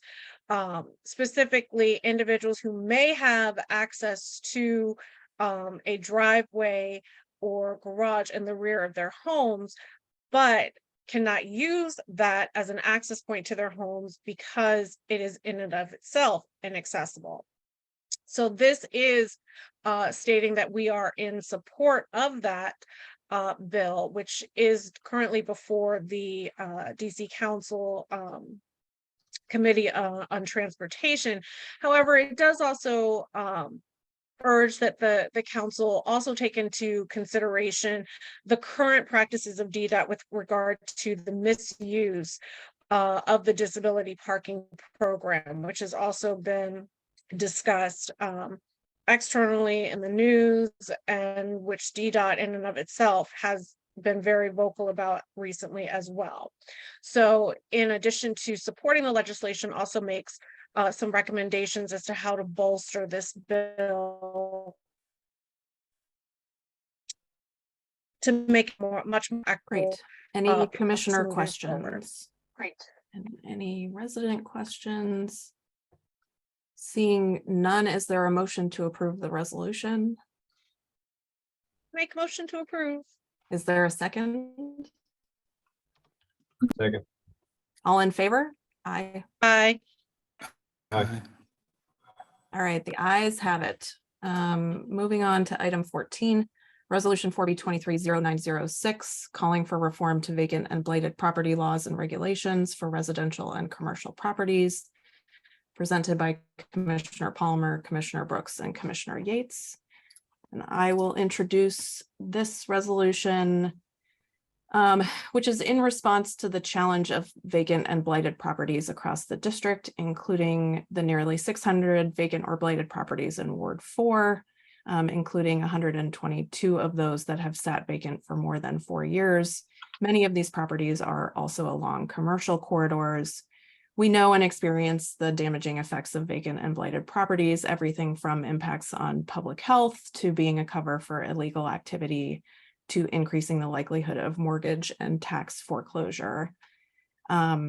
Despite this challenge, the taxes on vacant and blighted properties have not been adjusted for inflation since their creation in 2011, and there is no distinction between residential and commercial vacant and blighted properties. So this resolution proposes a distinction between commercial and residential vacant and blighted properties, as well as reconsideration of the rates in light of inflation, and a tiered system for properties that have been vacant and blighted for an extended period of time. It also calls for a consideration of connecting small local businesses that are being displaced with vacant and blighted properties, either via community land trusts or something else, to allow them to potentially lease or own those properties. And notes that the DC Council Chair has created a task force about vacant and blighted properties that includes commissioners from wards 1, 2, and 3 and nowhere else, and asks for representation on that body, as well as inclusion of people from places where there are concentrations of vacant and blighted properties. And that's that. Any commissioner questions? Any resident questions? Is there a motion? Well, I'll make a motion to approve the resolution. Is there a second? I'll second. Great. All those in favor? Aye. Aye. Great. The ayes have it. Let's move on to our last voting item, which is Resolution 4B230907.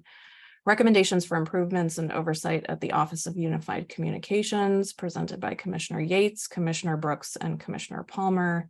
Commissioner Yates, I will open the floor to you to present the resolution. I apologize in advance if my internet continues to be shaky. As some folks here know, ANC 4B has been a leader since at least 2019 in pushing for reform and improvements at the Office of Unified Communications, which is the district's 911 call center. Yet the agency continues to struggle. This re-ups our previous recommendations that resulted in the long overdue audit of OUC, with an additional set of recommendations that include asking the Office of Inspector General to recreate its 1998 report on 911 call taker compensation to determine if we're losing highly qualified call takers to other area jurisdictions, that the Office of of the auditor continue to release progress reports towards their recommendations, that the Office of Unified Communications update their performance dashboards to more accurately reflect for call to response times, and that they adopt the ODCA recommendation of sharing after action reports more transparently. And finally, ask the Council of the District of Columbia to clarify Freedom of Information Act laws to ensure that information that has often been only shared in selective cases about call taking recordings, dispatch times, unit arrival on scene times, so on and so forth, are consistently shared with the public to increase trust and transparency in the agency. So, personal issue for me. I've had constituents negatively affected by failures at OUC. I'm sure you have too. I also used to be an emergency responder and a 911 dispatcher, so I know how critical these roles are, and I ask for your support in this resolution. Any commissioner questions? Any resident questions? Seeing none, is there a motion to approve the resolution? I will move it, please. Is there a second? Second. All those in favor? Aye. Aye. Okay, the ayes have it. That is the end of our agenda. We are on item 16, adjournment. And the meeting is adjourned at 10:27. Thank you, everyone, for holding out for so long. Thank you. Have a good night. Thank you. Thank you. Good night.